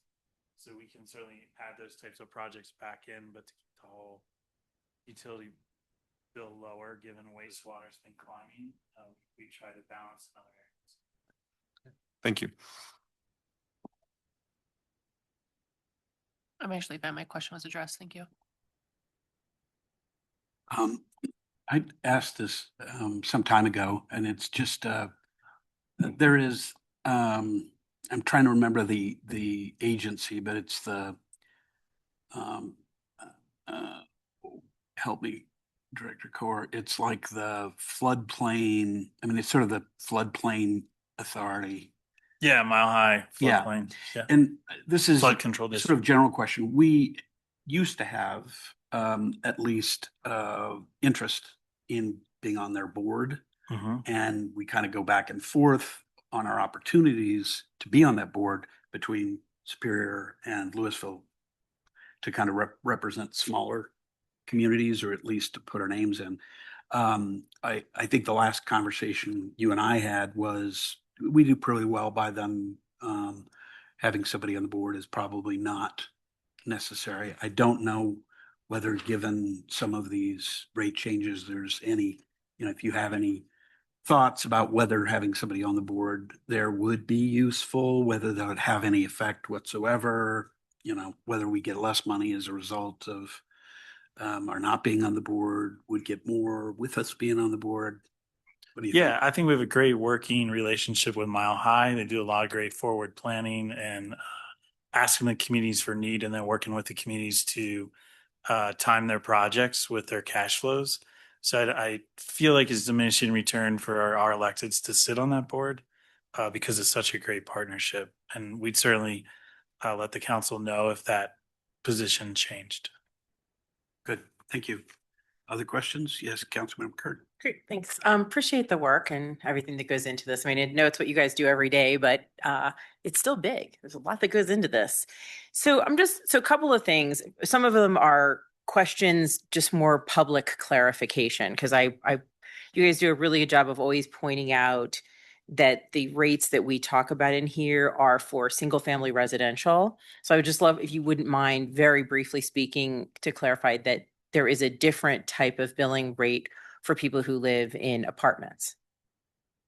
Yeah, apartments or multifamily, as it might be called, in our rate structure is in our commercial billing, not in our residential billing. And that'll also be something that we're looking at through this summer's work plan, is just cost of service equity, and seeing if right now our commercial rate bundles like commercial, multifamily, city, a couple different classes. And we'll probably look at unbundling those so we can do more granular equity and cost of service. So I think you'll see some benefits to the multifamily if we go that route. Yeah, oh, thank you. I'm really glad to hear that you guys are doing that. It's awesome. And this tells us what the average is. Do we have the minimum monthly water bill that somebody has to pay? I mean, the base charge if you use zero is around 24 bucks. Yeah, that's where Yeah. we're going to with the Yeah. 10% adjustment. I think it's 24 or something. So, and it's just the water piece that would change, because the wastewater and the stormwater stay the same, correct? Correct. Yeah. It's just it's just only the water rate that fluctuates. Okay. Oh, the total minimum monthly bill? Yeah, what is the total minimum? Because Um, like right here, we're saying average proposed is 118.63. I was curious if the current minimum, like mandatory minimum people have to pay when they're on our water, what that rate is.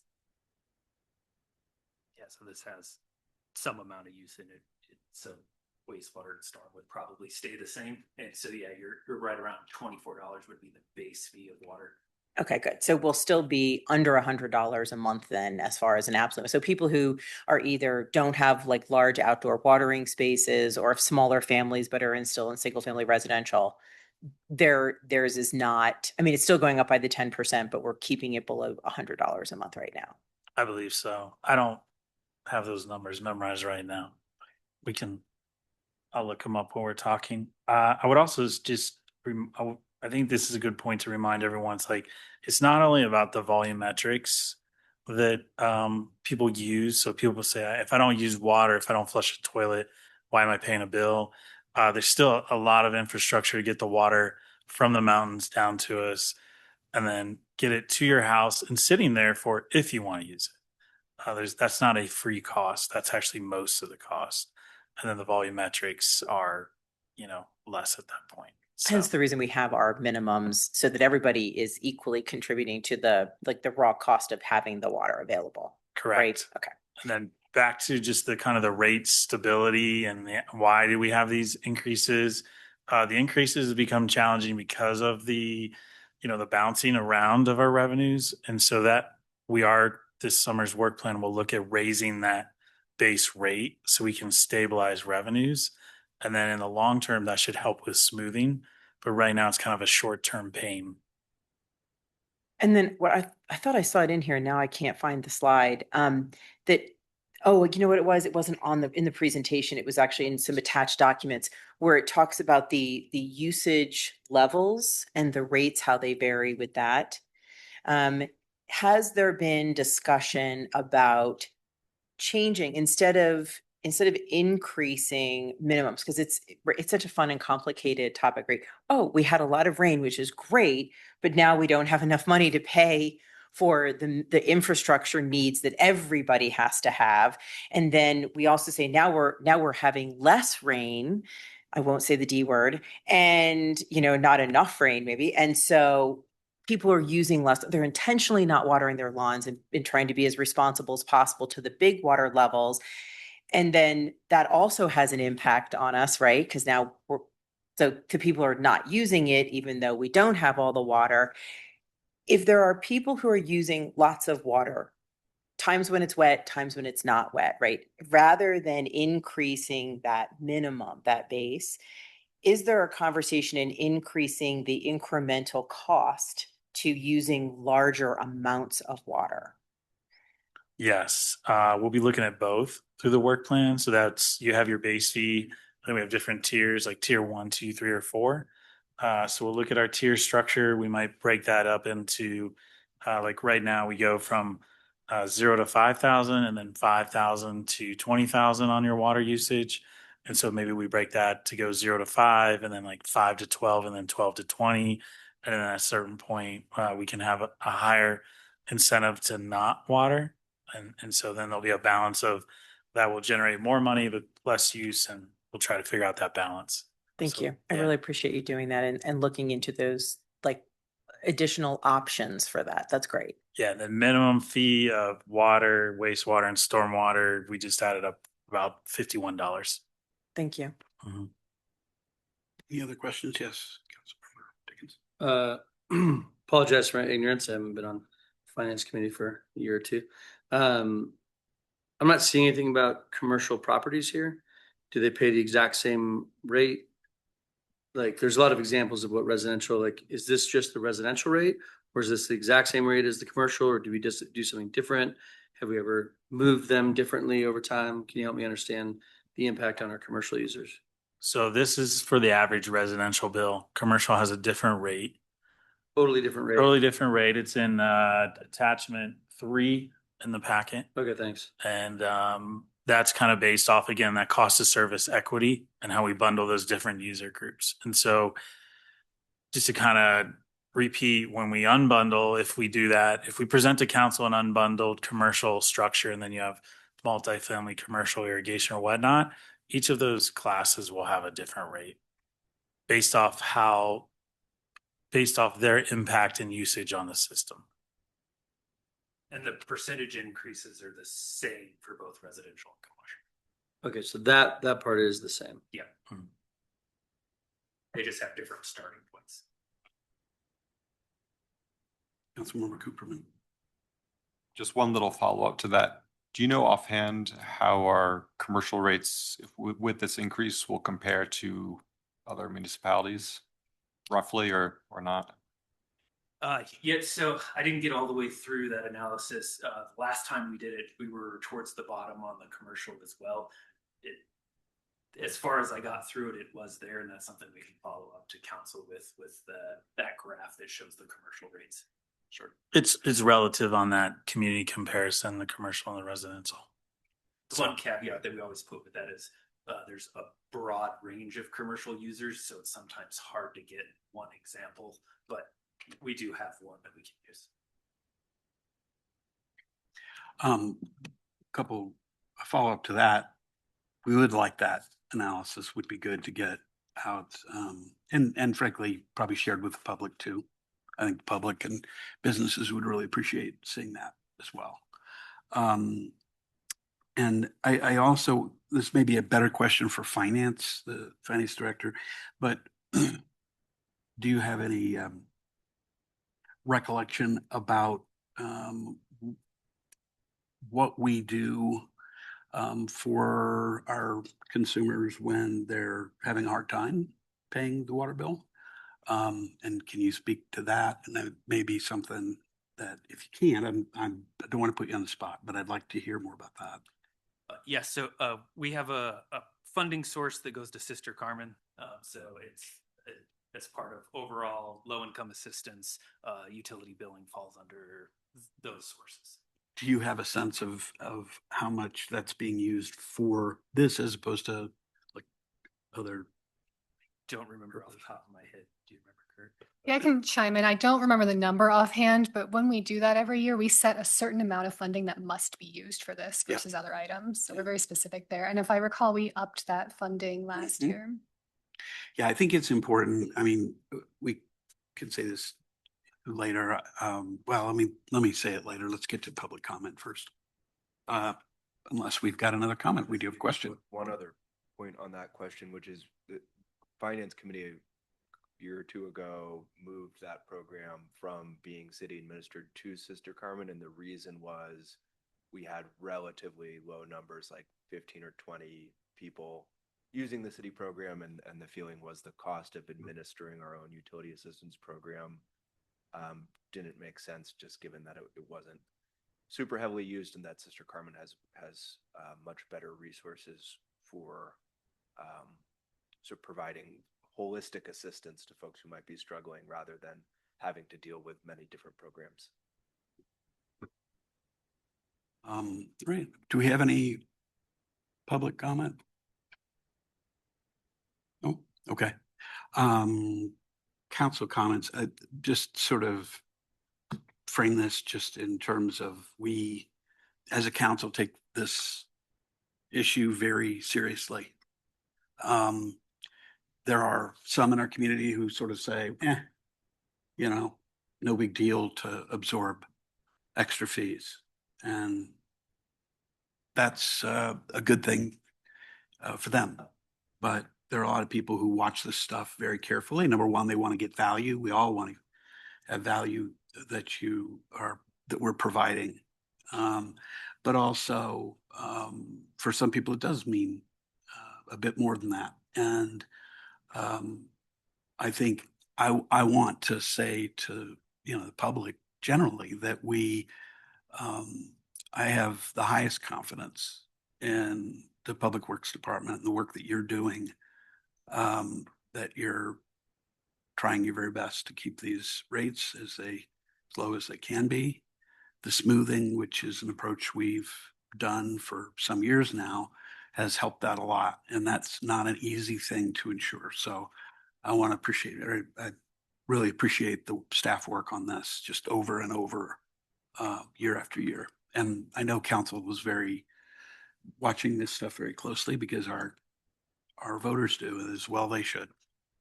Other comments and council member. I would just echo what you just said. I think the staff has done an amazing job and continues to do an amazing job getting all of the information and coming up with ways to smooth it. I love the smoothing of the fees. That's my thing. So thank you very much. Yes, Councilmember Kern. I really appreciate you, Mayor, bringing up the contributions that the city makes to Sister Carmen to help our residents. And I want to point out, because it is an attachment to what we're looking at today, it is absolutely, and I'm really grateful to staff for making sure this is in here. There is the contact information that will go out in the newest water bill with the rate changes. Phone number is on there for the Sister Carmen organization.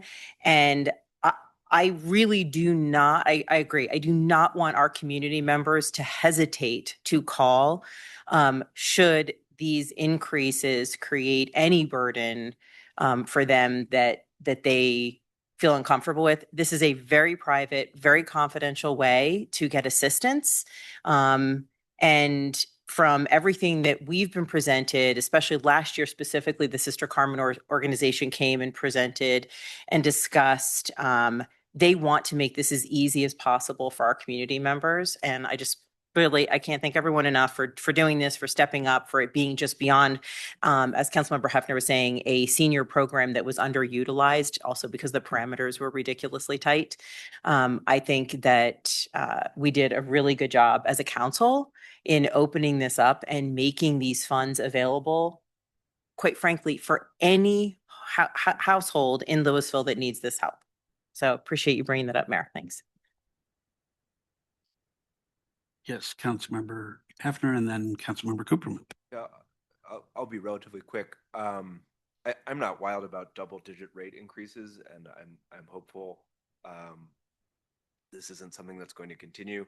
At the same time, I am comforted, pleased, happy that we are outperforming most of our neighboring communities and even outperforming some much larger communities. And I think that's something this group should take tremendous pride in, and certainly a message that I hope we're getting out there to the public, that even though rates are going up, there's still lower than most of our close comparators.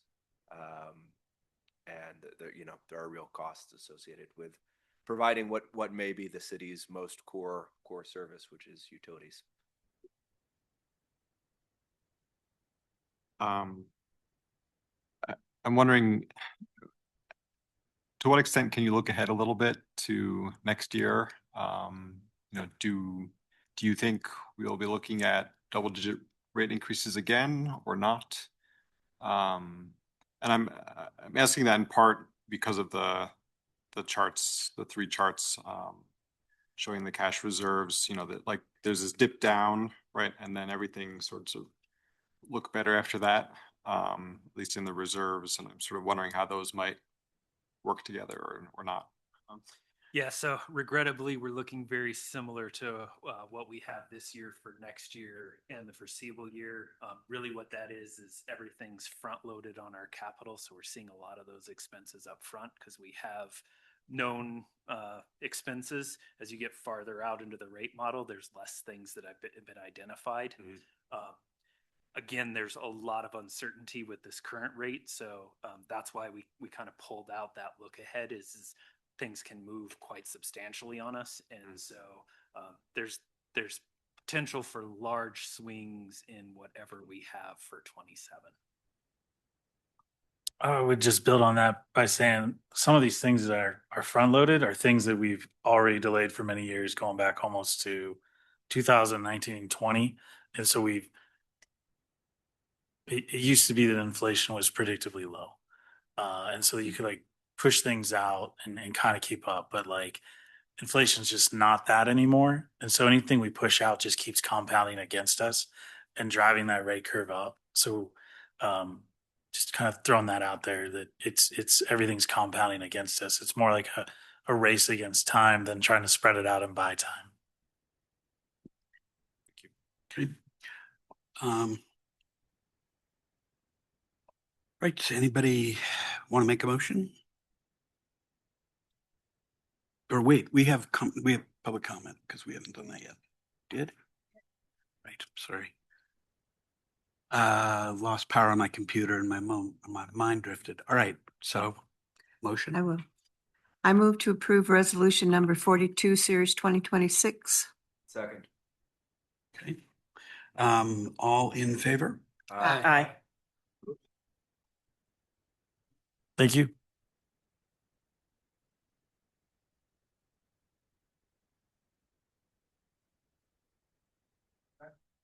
Oops, excuse me. Next item is discussion direction on potential 2026 ballot questions. Do we have a staff presentation on this one? Yes. So Sama, Jenny, and I are going to present on this item. Okay. So the purpose tonight is to get direction from council on potential 2026 ballot questions. In February, we had a workshop with council and we discussed the potential to place some items on the 2026 ballot. We brought forward the 3 items that council indicated there was interest. So historic preservation tax extension, city charter potential amendments, and then local marketing district tax. Currently, the city has no ballot questions or council races on the 2026 ballot. July 21st is the last meeting for council to pass any non-emergency ordinances referring ballot questions. Note we're limited to 10 ballot questions, although we recommend a much smaller amount if we were to proceed forward. The next slide is related to timeline for ballot measures. The information we're providing you tonight is really just to get direction as if you are interested in us exploring this more. If you are, we will bring back information for you to then make a decision as to whether or not you want to place it on the ballot. So any action you take tonight does not commit us to placing anything on the ballot. With that said, again, we noted the July 24th deadline to coordinate with Boulder County on the election. And then September 4th would be the deadline for ballot content. With these items, we have Tabor considerations, which are noted. And again, while 10 questions could be placed on the ballot, the recommendation would be to reduce that significantly down to 3 to 4 potential questions. Moving on to the historic preservation tax, Ryder did a fantastic job at Finance Committee of giving background related to the historic preservation tax. And, that background, I really should have Rob up here to present on this item as he's sitting over there. The background on this is that it was approved via ballot issue in 2008. It was again extended by the voters in 2017. It's a 1/8% of a tax, and it expires on December 31st, 2028. So with that expiration date, council could decide to place it on the 2026 ballot, or if you want to look at 2027 or even 2028, if you want to make it super dramatic as to whether or not it is extended. Since 2016, I've awarded over $3.8 million in grants to 40 unique recipients, over $405,000 in pre-landmarking assessments, and over $1.1 million in funding for historical museum, and then the voluntary local landmark program. So the recommendation is if council is interested in pursuing a potential ballot question for the historic preservation tax extension, we recommend council create an historical preservation task force, similar to what you did with the open space and parks task force. Because of the short timeline, we would recommend that council appoint these members. And so it'd be city council member or members, historical preservation committee members, historical museum board members, a member of the public or a local architect familiar with the program, other stakeholders, and then the community development and cultural services director. With that said, it is such a short time frame. We would not really have the ability to go out and solicit interest in participating on this, this task force. And so we would be requesting if council to identify folks to fill these roles and then bring that forward so that we could have coordinated meetings in May and then bring that back to council. So the direction needed tonight is, does council wish to proceed with consideration of a potential historic preservation tax extension ballot question? Do you support creation of a task force? And if yes, as recommended in terms of the makeup of the task force. I don't know if you want to have the discussion now or if you would like us to continue on with the presentation related to this item and then have council discussion. There will be one round of public comment. So. You mean just talking about the historical preservation tax alone? Right. If you want to provide direction now, or do you want to wait until you get public comment before you do? I think I'd rather wait to get public comment so we can make sure to get through, and then we'll come back because this is obviously a really important one. Sounds good. Next, Sama will discuss the potential city charter amendments. Great, thank you, City Manager. City Clerk Jenny Klein is also here and has information on this. So a little bit of background: in 1902, Colorado authorized home rule governance. In 2001, Louisville started the process and adopted a home rule charter that was approved by voters. Amendments have been done in 2004. I believe that one was resident initiated, and in 2009. So there's some history of amendments here. There are a variety of possible amendments. This is a short list. Council could have other things on their mind, but one of them is when council takes office based on the current election procedures. Right now, our charter says, I believe it is after the first Tuesday after the election. Results aren't always certified or final at this point in time. We'd like to make it till after certification. We could align authorized topics for executive sessions with the state. We could align initiative and referendum signature requirements with surrounding communities. Can add a review and comment requirement for initiatives and referendums. And this would be a moment to allow the people recommending referendums to meet with staff and for staff to understand things and for some conversation to happen there as they develop their questions. We could update outdated language, such as changing citizen to resident or he, she to they. And we could clarify document availability locations, such as things are available on the website. We would recommend, given that you want to be thoughtful in how many questions you put, if council does consider moving forward with this, you consider prioritizing current election practices, initiative and referendum alignment with neighboring communities, and executive session alignment with state meeting law. Of course, council could progress some or all of these for the 26th ballot. You could have a list of things that you do at other ballots. Some communities develop a list of charter amendments and do a couple each year. That's something that some communities do. You could also identify something different that's not in this list. For example, Louisville has a fairly restrictive meeting location requirement for city council. That's something that you could seek to add flexibility for. And what we'll be looking for on charter amendments tonight is, does council wish to pursue any of these amendments? And if yes, which ones? And then we'll develop more information as this progresses. All right, next we're going to cover the local marketing district tax. So the local marketing district tax would impose a marketing promotion tax on the rental of rooms and accommodations that are less than 30 days. This would apply to short-term rentals, to hotel stays within Louisville. The revenue is to be used for advertising, marketing, promoting tourism, workforce recruitment, and visitor experience enhancements. In the presentation, we have a slide related to the formation. There is a pretty significant process in terms of creating the local marketing district tax. And then once it is created, if it's approved, the administration is somewhat removed from the city as well. It relies on community partners for administration.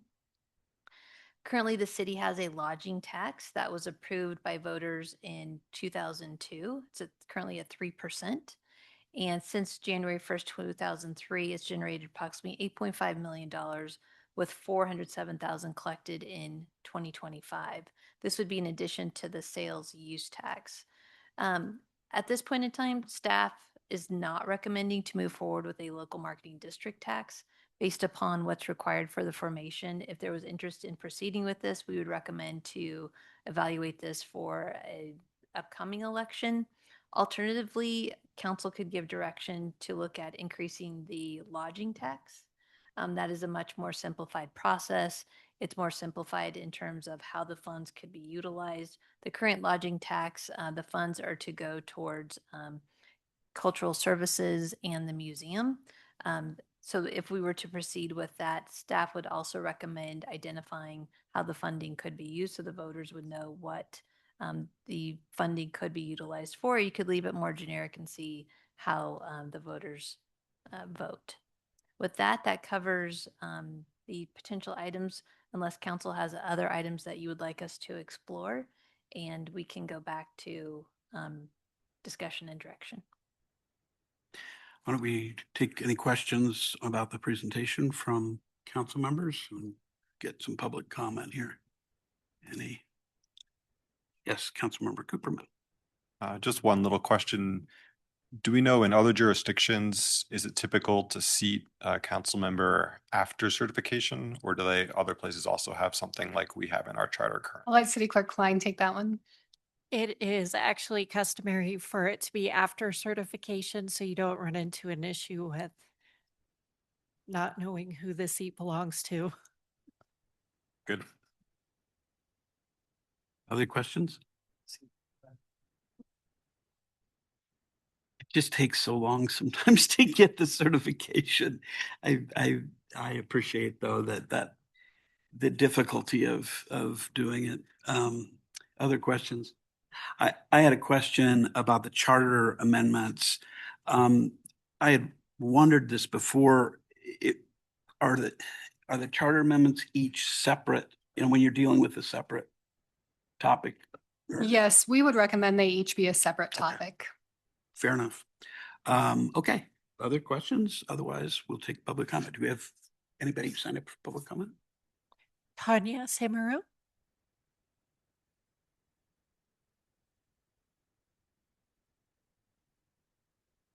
As usual, 3 minutes. You've done public comment before, so I won't go through the whole spiel.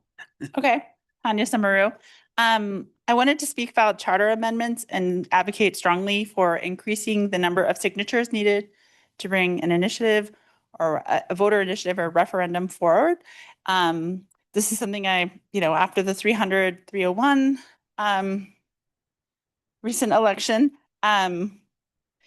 residents are sick to death of how easy it is to get things on the ballot. And this is a really nasty, contentious election where a lot of people report they were lied to when they were approached, would you like to support affordable housing, sign this?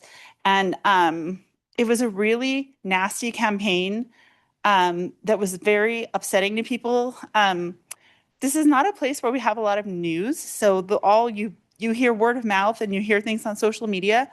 And once misinformation is out there, it's really hard to bring it back. When these things happen, you as council typically don't say much.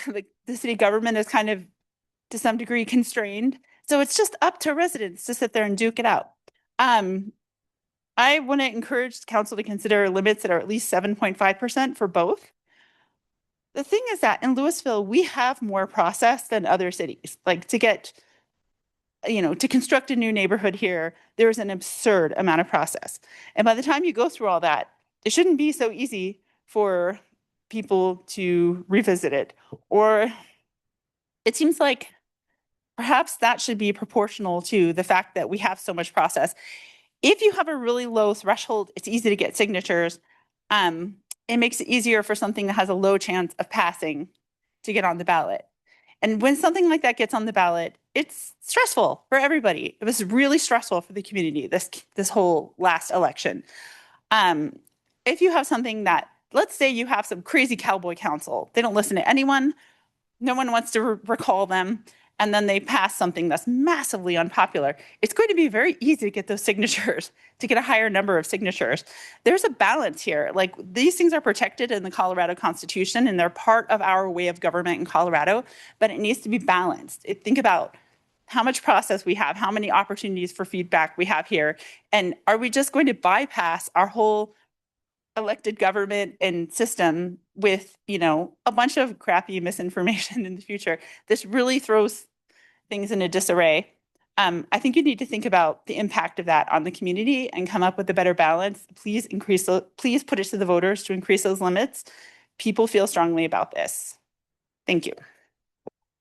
Thank you, Tanya. Other comments? Okay. Back to council, at the suggestion of the city manager, that perhaps we should start with the historical preservation tax and talk a little bit about some of the thoughts there. Just pulling that stuff back up.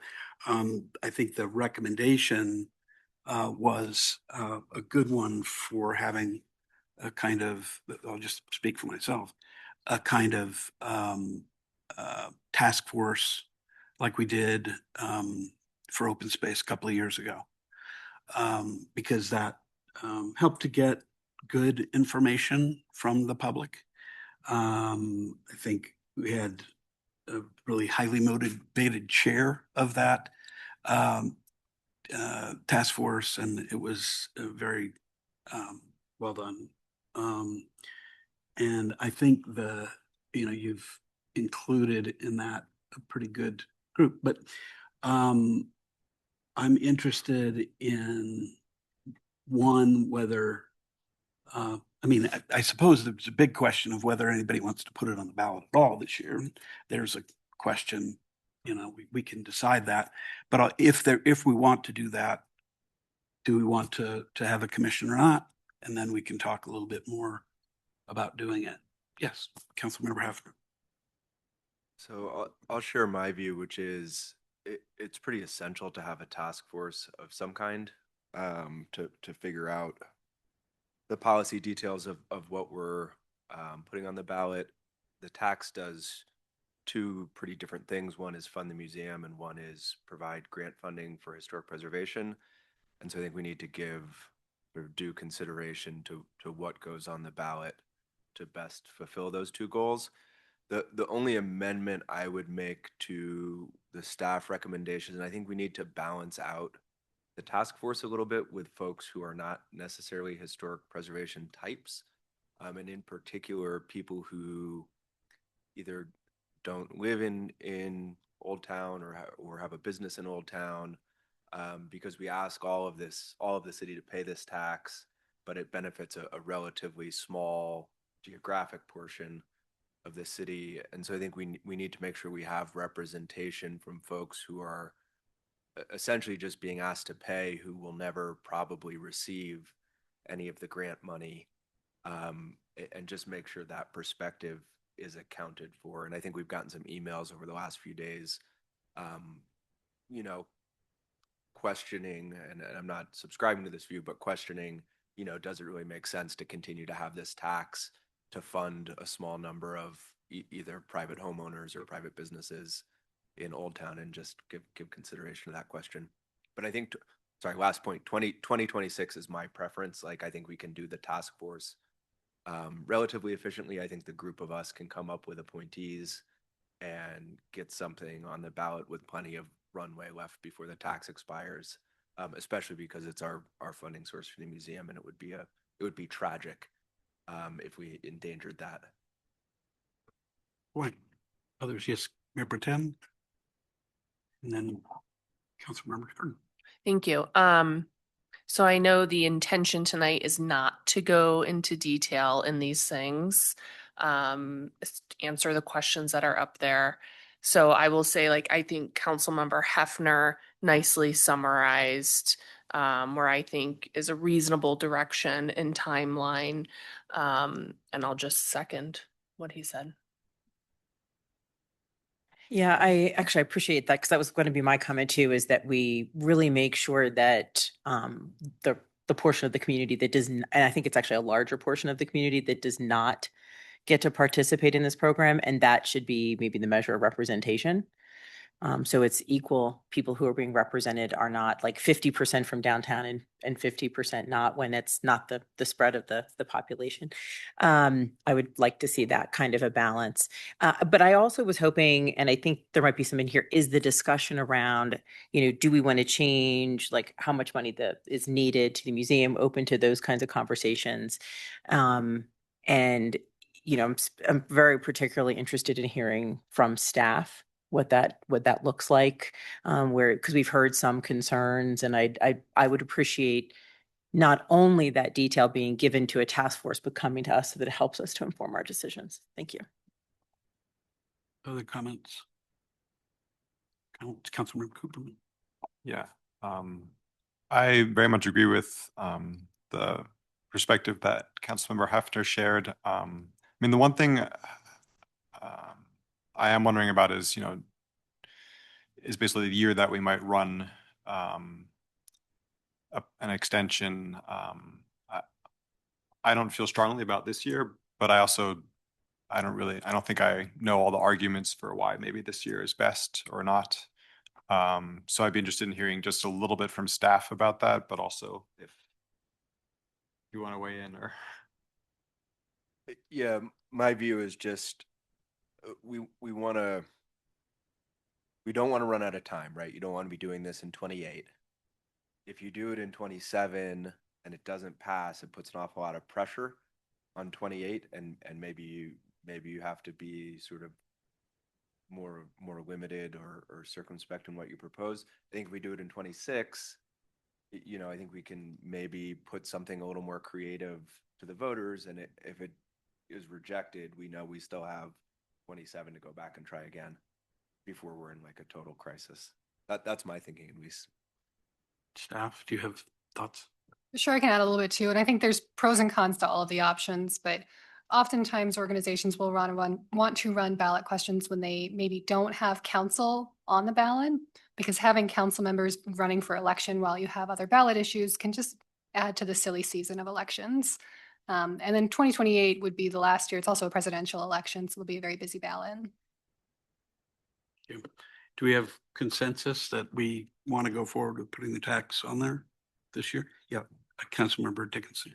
Yeah, no, I generally agree with everything. I think if you go to the slide about potential board structure, again, like I like the idea of, members of the public or other stakeholders being more diverse. I mean, I think a council member, a historic preservation committee member, a historic museum, you're going to have more people that are historic minded, but they may not live in this. I mean, those people may not live in that area or anything. But I don't think we're going to necessarily have 10 members from the public on here, right? But maybe one or two. I don't know what the design is. And that would be something we would talk about later, right? Is the actual like makeup of how many people we want. And, we don't want a board of 15 or not board, but you know what I mean? Task force of 15. But yeah, I generally agree. And I hadn't really thought of it that way. I mean, partly I think because I live downtown, and I'm just surrounded by it, but it's like, yeah, the historic area is down here. And so like people care a lot about it, but you're right. We all pay into it and the money gets spent in one part of town, right? And we don't really have lots of other examples of that kind of thing where, like we all pitch in and it gets spent on Harper Lake. Now, we all pitch in and it gets spent on open space. There's very little open space in downtown Louisville. But I think to your point, I do like the idea of having other people weigh in that aren't personally benefiting as much. I think it's really smart. Yeah, generally, I do concur that 2026 would be the best year to do it. So if this progresses, we would be bringing this forward next Tuesday for designation of the task force. One of the things, I guess, looking at this, we can probably provide some additional direction. I think it'd be a good thing to have two council members, just because if they're going to have meetings, there may be times when, having two council members is a good thing generally, I think, but also having two council members is good in case somebody can't be at one. And this is going to be compressed schedule because of the need to get information to you. So, and we don't have to decide today who might that be, but that's, I think Historical Preservation Committee, I don't think we need more than one person from Historical Preservation. Historical Museum Board, that might be a good thing to have one person. I don't know about the architect, or that might be a good one too, because that's something we have on the committee. I think other stakeholders, I like the idea of the community, either somebody from community development who works on the historical preservation stuff might be good, and cultural services might be good. Yeah, Would it be worthwhile Other to, stakeholders too. yeah, with other stakeholders, maybe to gauge somebody who's part of the chamber? Like, so there's like a business conversation because we do this for businesses. It's not just residents. I mean, that's an idea. To get a perspective. And maybe we look at it from like, people who are engaged with them, but also perhaps a business owner, but somebody who doesn't own a historic spot. I mean, Yeah, and I can't remember how many were on the task force the last time. It seemed like a lot, actually. But I think, you could have, as far as other stakeholders, I mean, that's a good suggestion, I think, for one stakeholder. And you could have two people, other citizens, at least one of whom is outside of, who's in Ward 3 or Ward 2. What do you think? I actually have a question for everyone.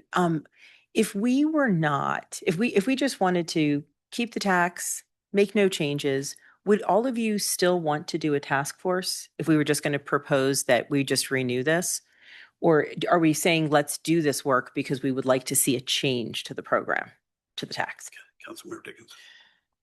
Yeah, I would say it needs to be looked at. I mean, we're talking about potentially $10 million in historic preservation money over that next 10-year period.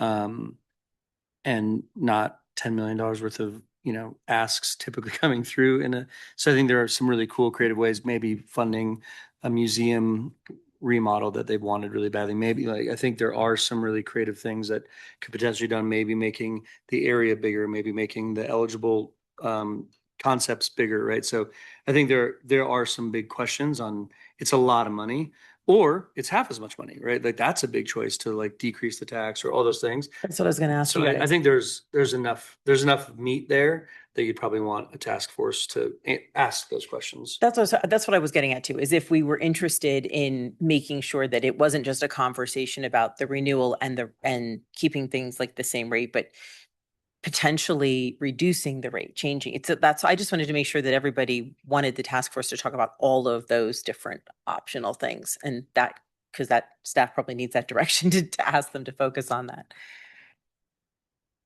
Councilmember. Another consideration that this task force could come up with is, do we renew it for 10 years or do we make it in perpetuity? No? That's a good question. The task force. In the interest of not taking too long to get in the weeds, we can, I think you've got some ideas, I think that would be really good. And next week we can talk amongst yourselves about if you'd like to be the people on that committee, and we'll see who.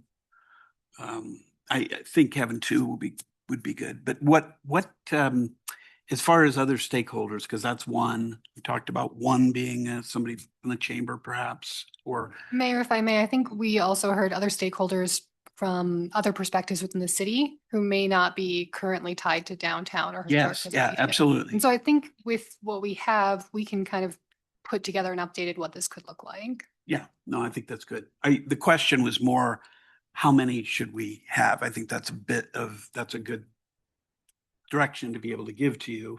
And if we're only talking about one of the others, that each one, two council members and then the others are kind of one person.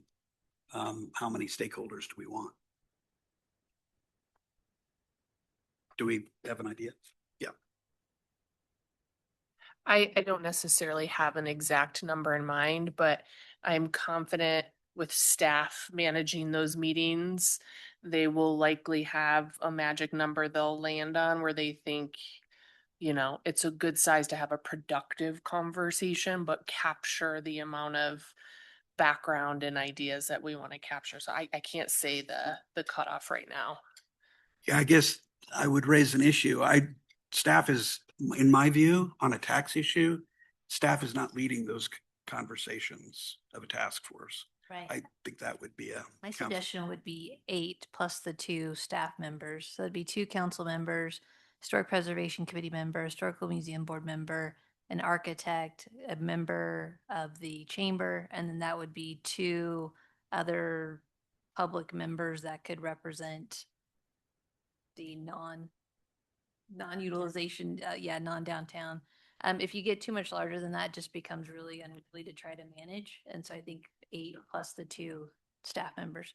Yeah, I mean, yeah, go ahead. Councilmember Cooper. Maybe depending on, I don't know, depending on which members of those committee and board we select, depending on where they live, that might influence where the other stakeholders are from. I don't know. You're suggesting if those are people that don't live in downtown, maybe the other stakeholders can be in downtown? I don't know. Maybe. My thought would be if you're on the Historic Preservation Committee, it doesn't matter where you live. You have a very historic preservation mind, and you've already kind of stepped up into that role because that's your. I think what this is there are quite a few people who, thousands of people, right, that are paying into this that will never take advantage, that don't live in that part of town. They're not part of that preservation world.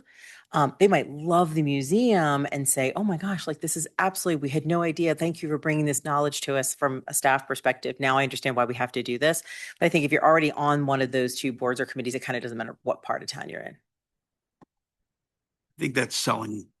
I think, with respect, I think that may be selling people in that community short. I mean, we're not going to get rid of this tax. I don't think that's not the intent. So I think a person on the Historical Preservation Committee will be circumspect about all of the issues that we've dealt with. I wouldn't count on them to be ringers for expanding everything on there, if that's the implication.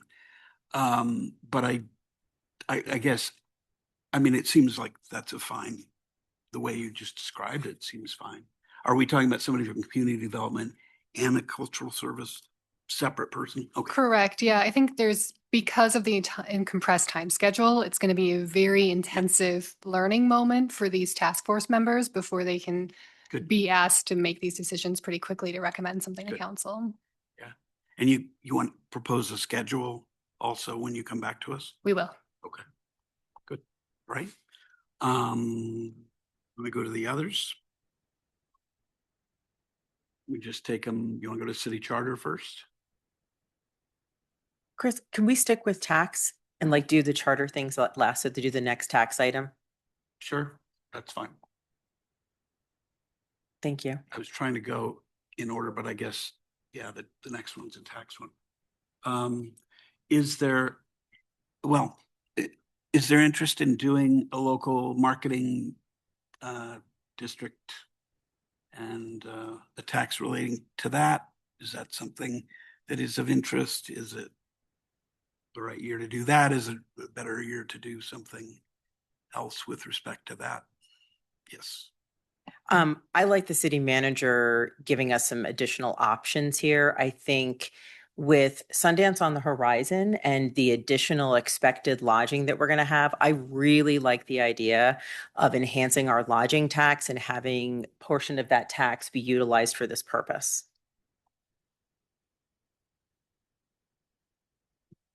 Okay, good.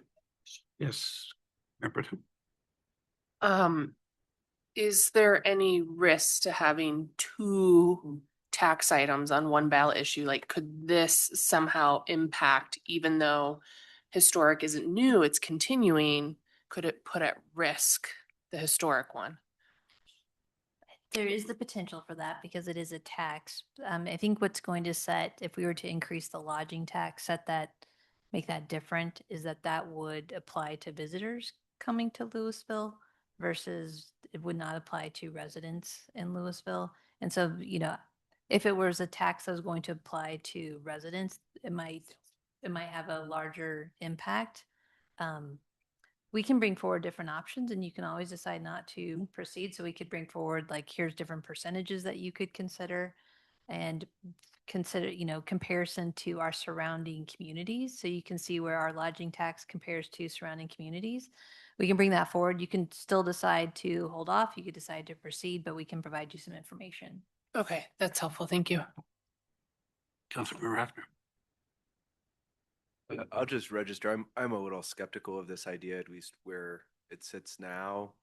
I think for me, if I saw support coming forward from the chamber or from the hotels or from some part of the business community saying this marketing district tax or market lodging tax to support a marketing effort is what we really need to put Louisville on the map, I think I'm certainly open to being persuaded. The thing that comes to mind for me is Sundance is, a couple weeks out of the year, leaving the other 50 weeks when it's people staying in the hotel to visit their family, or it's people staying in the hotel because they have a loved one at the hospital, or it's people staying in whatever the case may be. It does impose more costs on lots of different kinds of people, not just leisure travelers coming for the film festival. And I just think we need to be, even though they don't vote for us, we need to be mindful about considering this as sort of a source of free money or anything like that, which I don't think is what is being proposed. But until I see sort of more of the need for the marketing district idea, I think I'll be a little bit skeptical about this one.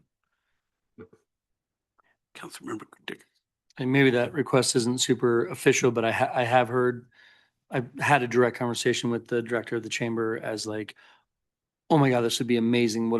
This is a huge deal. So she's not here tonight, Jillian Miller to represent that, but I have spoken to her months ago when this idea was first like floated, and I don't know if it was her idea or city manager's idea or someone else's idea, but she called me and was like, oh, is this thing you guys are seriously thinking about? Like, this would be amazing. We have so many things we could do that money. We're so excited about marketing the whole town. So they're very excited about potentially using, dollars to do more like marketing of Louisville as a whole, all the business, they're not the Downtown Business Association, the chamber, and marketing all of Louisville. So I know that is a desire. To your point, I think it is good to think about like the people who do end up paying this tax, right? And I think it is kind of like, oh, cool, it's just visitors. It doesn't matter, but visitors are real people too. But I think comparing it to what is around us, and it is, it doesn't hurt the hotels directly. I mean, if it was exorbitant, like 20% lodging tax, then it's like, okay, people aren't going to want to stay at our hotels, but they don't lose money. They're not paying it, like they're collecting it and remitting it. So I think it is a good source of revenue, and with Sundance coming, a spike in that revenue. And, I'd really be excited about talking about the ways in which we use it. And specifically, I think a lodging tax should be focused at least partially towards, housing needs and affordable housing and other things. So I'm excited about kind of pairing those two things, not entirely, but certainly partially. And I think about the people who are going to rent their houses out and make $2,000, $5,000, $10,000. Collecting a lot more lodging tax there that benefits the whole city, I think, is a positive as well. But yeah, this isn't like, I'm not huge passion over this. I think it sounds like the marketing tax is too complicated and maybe more directly what we're actually looking for, but very complicated. So I kind of like this. Let's just do a lodging tax, and then we can use some on marketing, we can use some on housing, we can use some. So I like the idea of at least moving forward with it, and maybe we decide ultimately not to, but I like pursuing it. I just want to clarify, we're looking at increasing the current lodging tax, not creating a local marketing district. We're about to, I'm not about to ask for thumbs up on that. Is the consensus of the group not to seek really staff to work up anything on the local marketing district? I mean, is that fair? Okay. And do council want to get some options on increasing the lodging tax from staff, how that might work? Is there any more that, I mean, no. Some, yes, no? Yeah. Sort of mostly yes. So why don't you bring us something to consider and we'll roll it around. Thank you.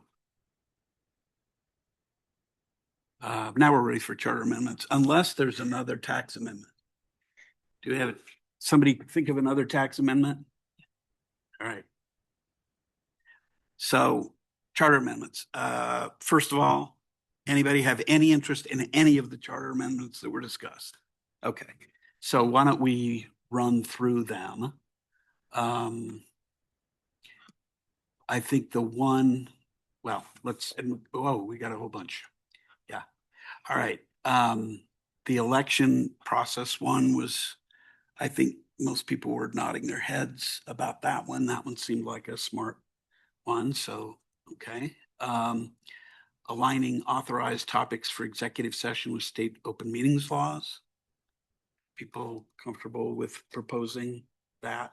And I mean, we're going to have some discussions of these publicly before we put anything on the ballot. It's all we're asking for is what council right now is sort of interested in pursuing. Yes. When you say what council's interested in pursuing, like learning more about and determining if we want to put on the ballot. Okay. Yeah. Councilmember Cooperman, Councilmember Dickinson. Yeah, I'm not sure about that second one on executive sessions. I guess in particular, I'm wondering, I think it'd be nice to see very explicitly sort of a comparison, like this would be the difference or could be the difference. Sorry, what was I going to say? The other thing I think would be nice would be if people have examples, like in the past, like, oh, there was this thing that came up that we had to discuss in the open chamber, but we would have preferred to discuss in executive session. I think that'd be helpful for me to get a sense for. Sure. I mean, I think my main hesitancy is, I think if we're having more possible topics, it's a little bit less transparent. And because we're not discussing those things in the open, right? At least not at first. And so that's why I'm a little bit hesitant. Yes, Councilmember Dickinson. I just kind of wanted to echo Mayor Pro Tem's comment that sometimes I get like excited about talking about something, but that doesn't mean I'm excited about passing that thing, right? And so I don't want those things to be misconstrued. And so I appreciate you commenting on that. I think it's good to talk about all of these. That doesn't mean tonight we're voting that we want all 6 of these out there, but like, yeah, I would like to talk about every one of these. I think some of them are super light lifts. Some of them are a much bigger deal, but I'd like to talk about all of them, and then maybe we narrow it down to 3, 4, 5, 6, or do them all or whatever, but I like all of them. Yeah, it's in some ways it's really voting to say, no, we don't want to talk about this one at all, as much as anything. Although some of them may have some twists or turns on them that we want to kind of guide the direction here. But are people comfortable with knowing more about executive session alignment? We all fine with that, at least knowing more about it, having a discussion. The next one is align initiative and referendum signature requirements with surrounding communities. How are people? Yeah, okay. I think that's generally yes. I would say about that one, the only thing I would say about that one is I don't think it's the surrounding communities that's necessarily the driver. I think it's just, I think we make up our own minds about what we like. One factor in that calculus could be what other communities are doing, but I don't know that. And I also think it might, this is what I would also say in terms of direction. I'd like to know what, not just our surrounding communities do. And I don't think that's necessarily the issue at all. It's like, what does Golden do? Golden's similar size to us. They may not be the same community, but it'd be interesting if it were, relatively easy to get that information, just to pull it and see how wide a range there is for that. Because I think that may be useful for us too. What do you think? Okay, so we'll do that for further discussion. Add a review and comment requirement for initiatives and referenda. Oh my gosh, yes, says one council member. That was discussed in the packet. And I think that, are people wanting that to come forward? I think the explanation of why that's important will be useful, because I think people might say, whoa, wait, we don't want somebody throwing cold water on a referendum or initiative thing. I think there's some policy reasons why that's a good one to have. So, right, So we're comfortable with that. All right, updated council language, citizen, resident, all that kind of stuff. There may be, are there others that, if there are others, let us know. You know? Good fun. I was just gonna say, I don't think that this is where staff should be putting off other projects of high priority to put time into this, but I think if it's something that's an easy lift, I also think that specifically with some of these, we might want to make sure what document we're updating and it is not just a blanket, especially with citizen and resident. Okay, well, do we want to not do that one? I think that this kind of is like having the conversation, Yeah. but I would prioritize it as I would agree with Councilmember Hefner. It's just a lower Nobody, priority. when they're thumbs up tonight, nobody is saying they are for or against or whatever. Right. They're not saying whether it's higher priority or not. We're just, I mean, I think both of those things pretty important. I would say Jenny's already done a lot of the research on this. There's 15 instances where citizen would be changed to resident and 4 occurrences where he, she would be changed to they. Okay. The last one's clarify document availability and locations. I want to defer to the city clerk on that one. Other thoughts? Okay. Are the, 24-hour access. Look, you jest, but prior charter changes Can't were deal with not the mayor's dog. related. No. All right. Is there any others? We didn't talk about all of those. And that's good. We'll take public comment in just I do have one suggestion. Yeah. So, and if I missed it, sorry, but we were talking about maybe one of the other did. amendments would be Sorry. around where our meetings can be held. We have some restrictions that do not allow us to meet anywhere but here. In a city-owned. And it's the language that is very specific to that, because there are public places that we could be holding and it would be very appropriate. Like, for example, our meeting Monday with the Superior Council has to be done here. We can't go there. Just thought I would, so that's why I think, like, I'm just saying it's for conversation. So that's why, is this one of the things that we want to look at practically changing? Because some of these things are just like not practical to the way that everybody functions in the world today. So. well, and there are community rooms around the city. I mean, there's a lot of different little questions, which I'm sure staff can pose to us for discussion on that, but. One other example of that is when we're doing like business speech, then we want to make it actual, public meeting so more people can be there. Like, oh, well, now we can't have it at this interesting place. It has to, so it kind of ruins the meeting. And so I think there's just one concrete example of like, oh my goodness, why can't we just post where this unique meeting is? So I think that would be a good adjustment. Yeah. Given the city's space limitations, it's a nice way to encourage efficient use of space around the city. And I am reminded that we've already taken public comment. So we won't have public comment. Sorry. Yep. Others other than that. So that was a nice expansion of that. I think it's kind of the last one or an additional one, however you choose. Okay, so that's that.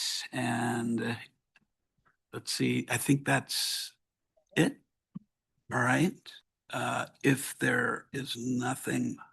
I actually just have a question for staff as to when you think, you mentioned the task force piece for the tax, the historic tax you're going to bring to us next week. What is the timeline? Do you think that these others, I mean, are they similarly quick?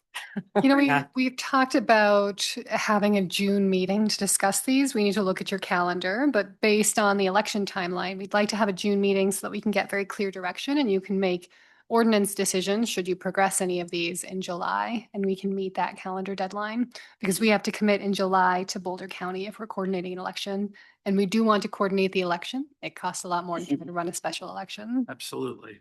No. Another, I guess, a question in that is if, please have a date in mind in June that we're talking about, because if we're doing a task force, there really isn't much time. There's basically May and maybe something in June. So Yes, very tight timeline, preset, maybe 2 meetings to be Yeah. very intensive with the task Good. force. Good. Great. Right now, our June 16th meeting, we really don't have much scheduled for the agenda. Okay. That's a good thought. I think we're ready to entertain a motion to adjourn. So moved. Second? All in favor? Aye. Aye. Any opposed? Thank you very much.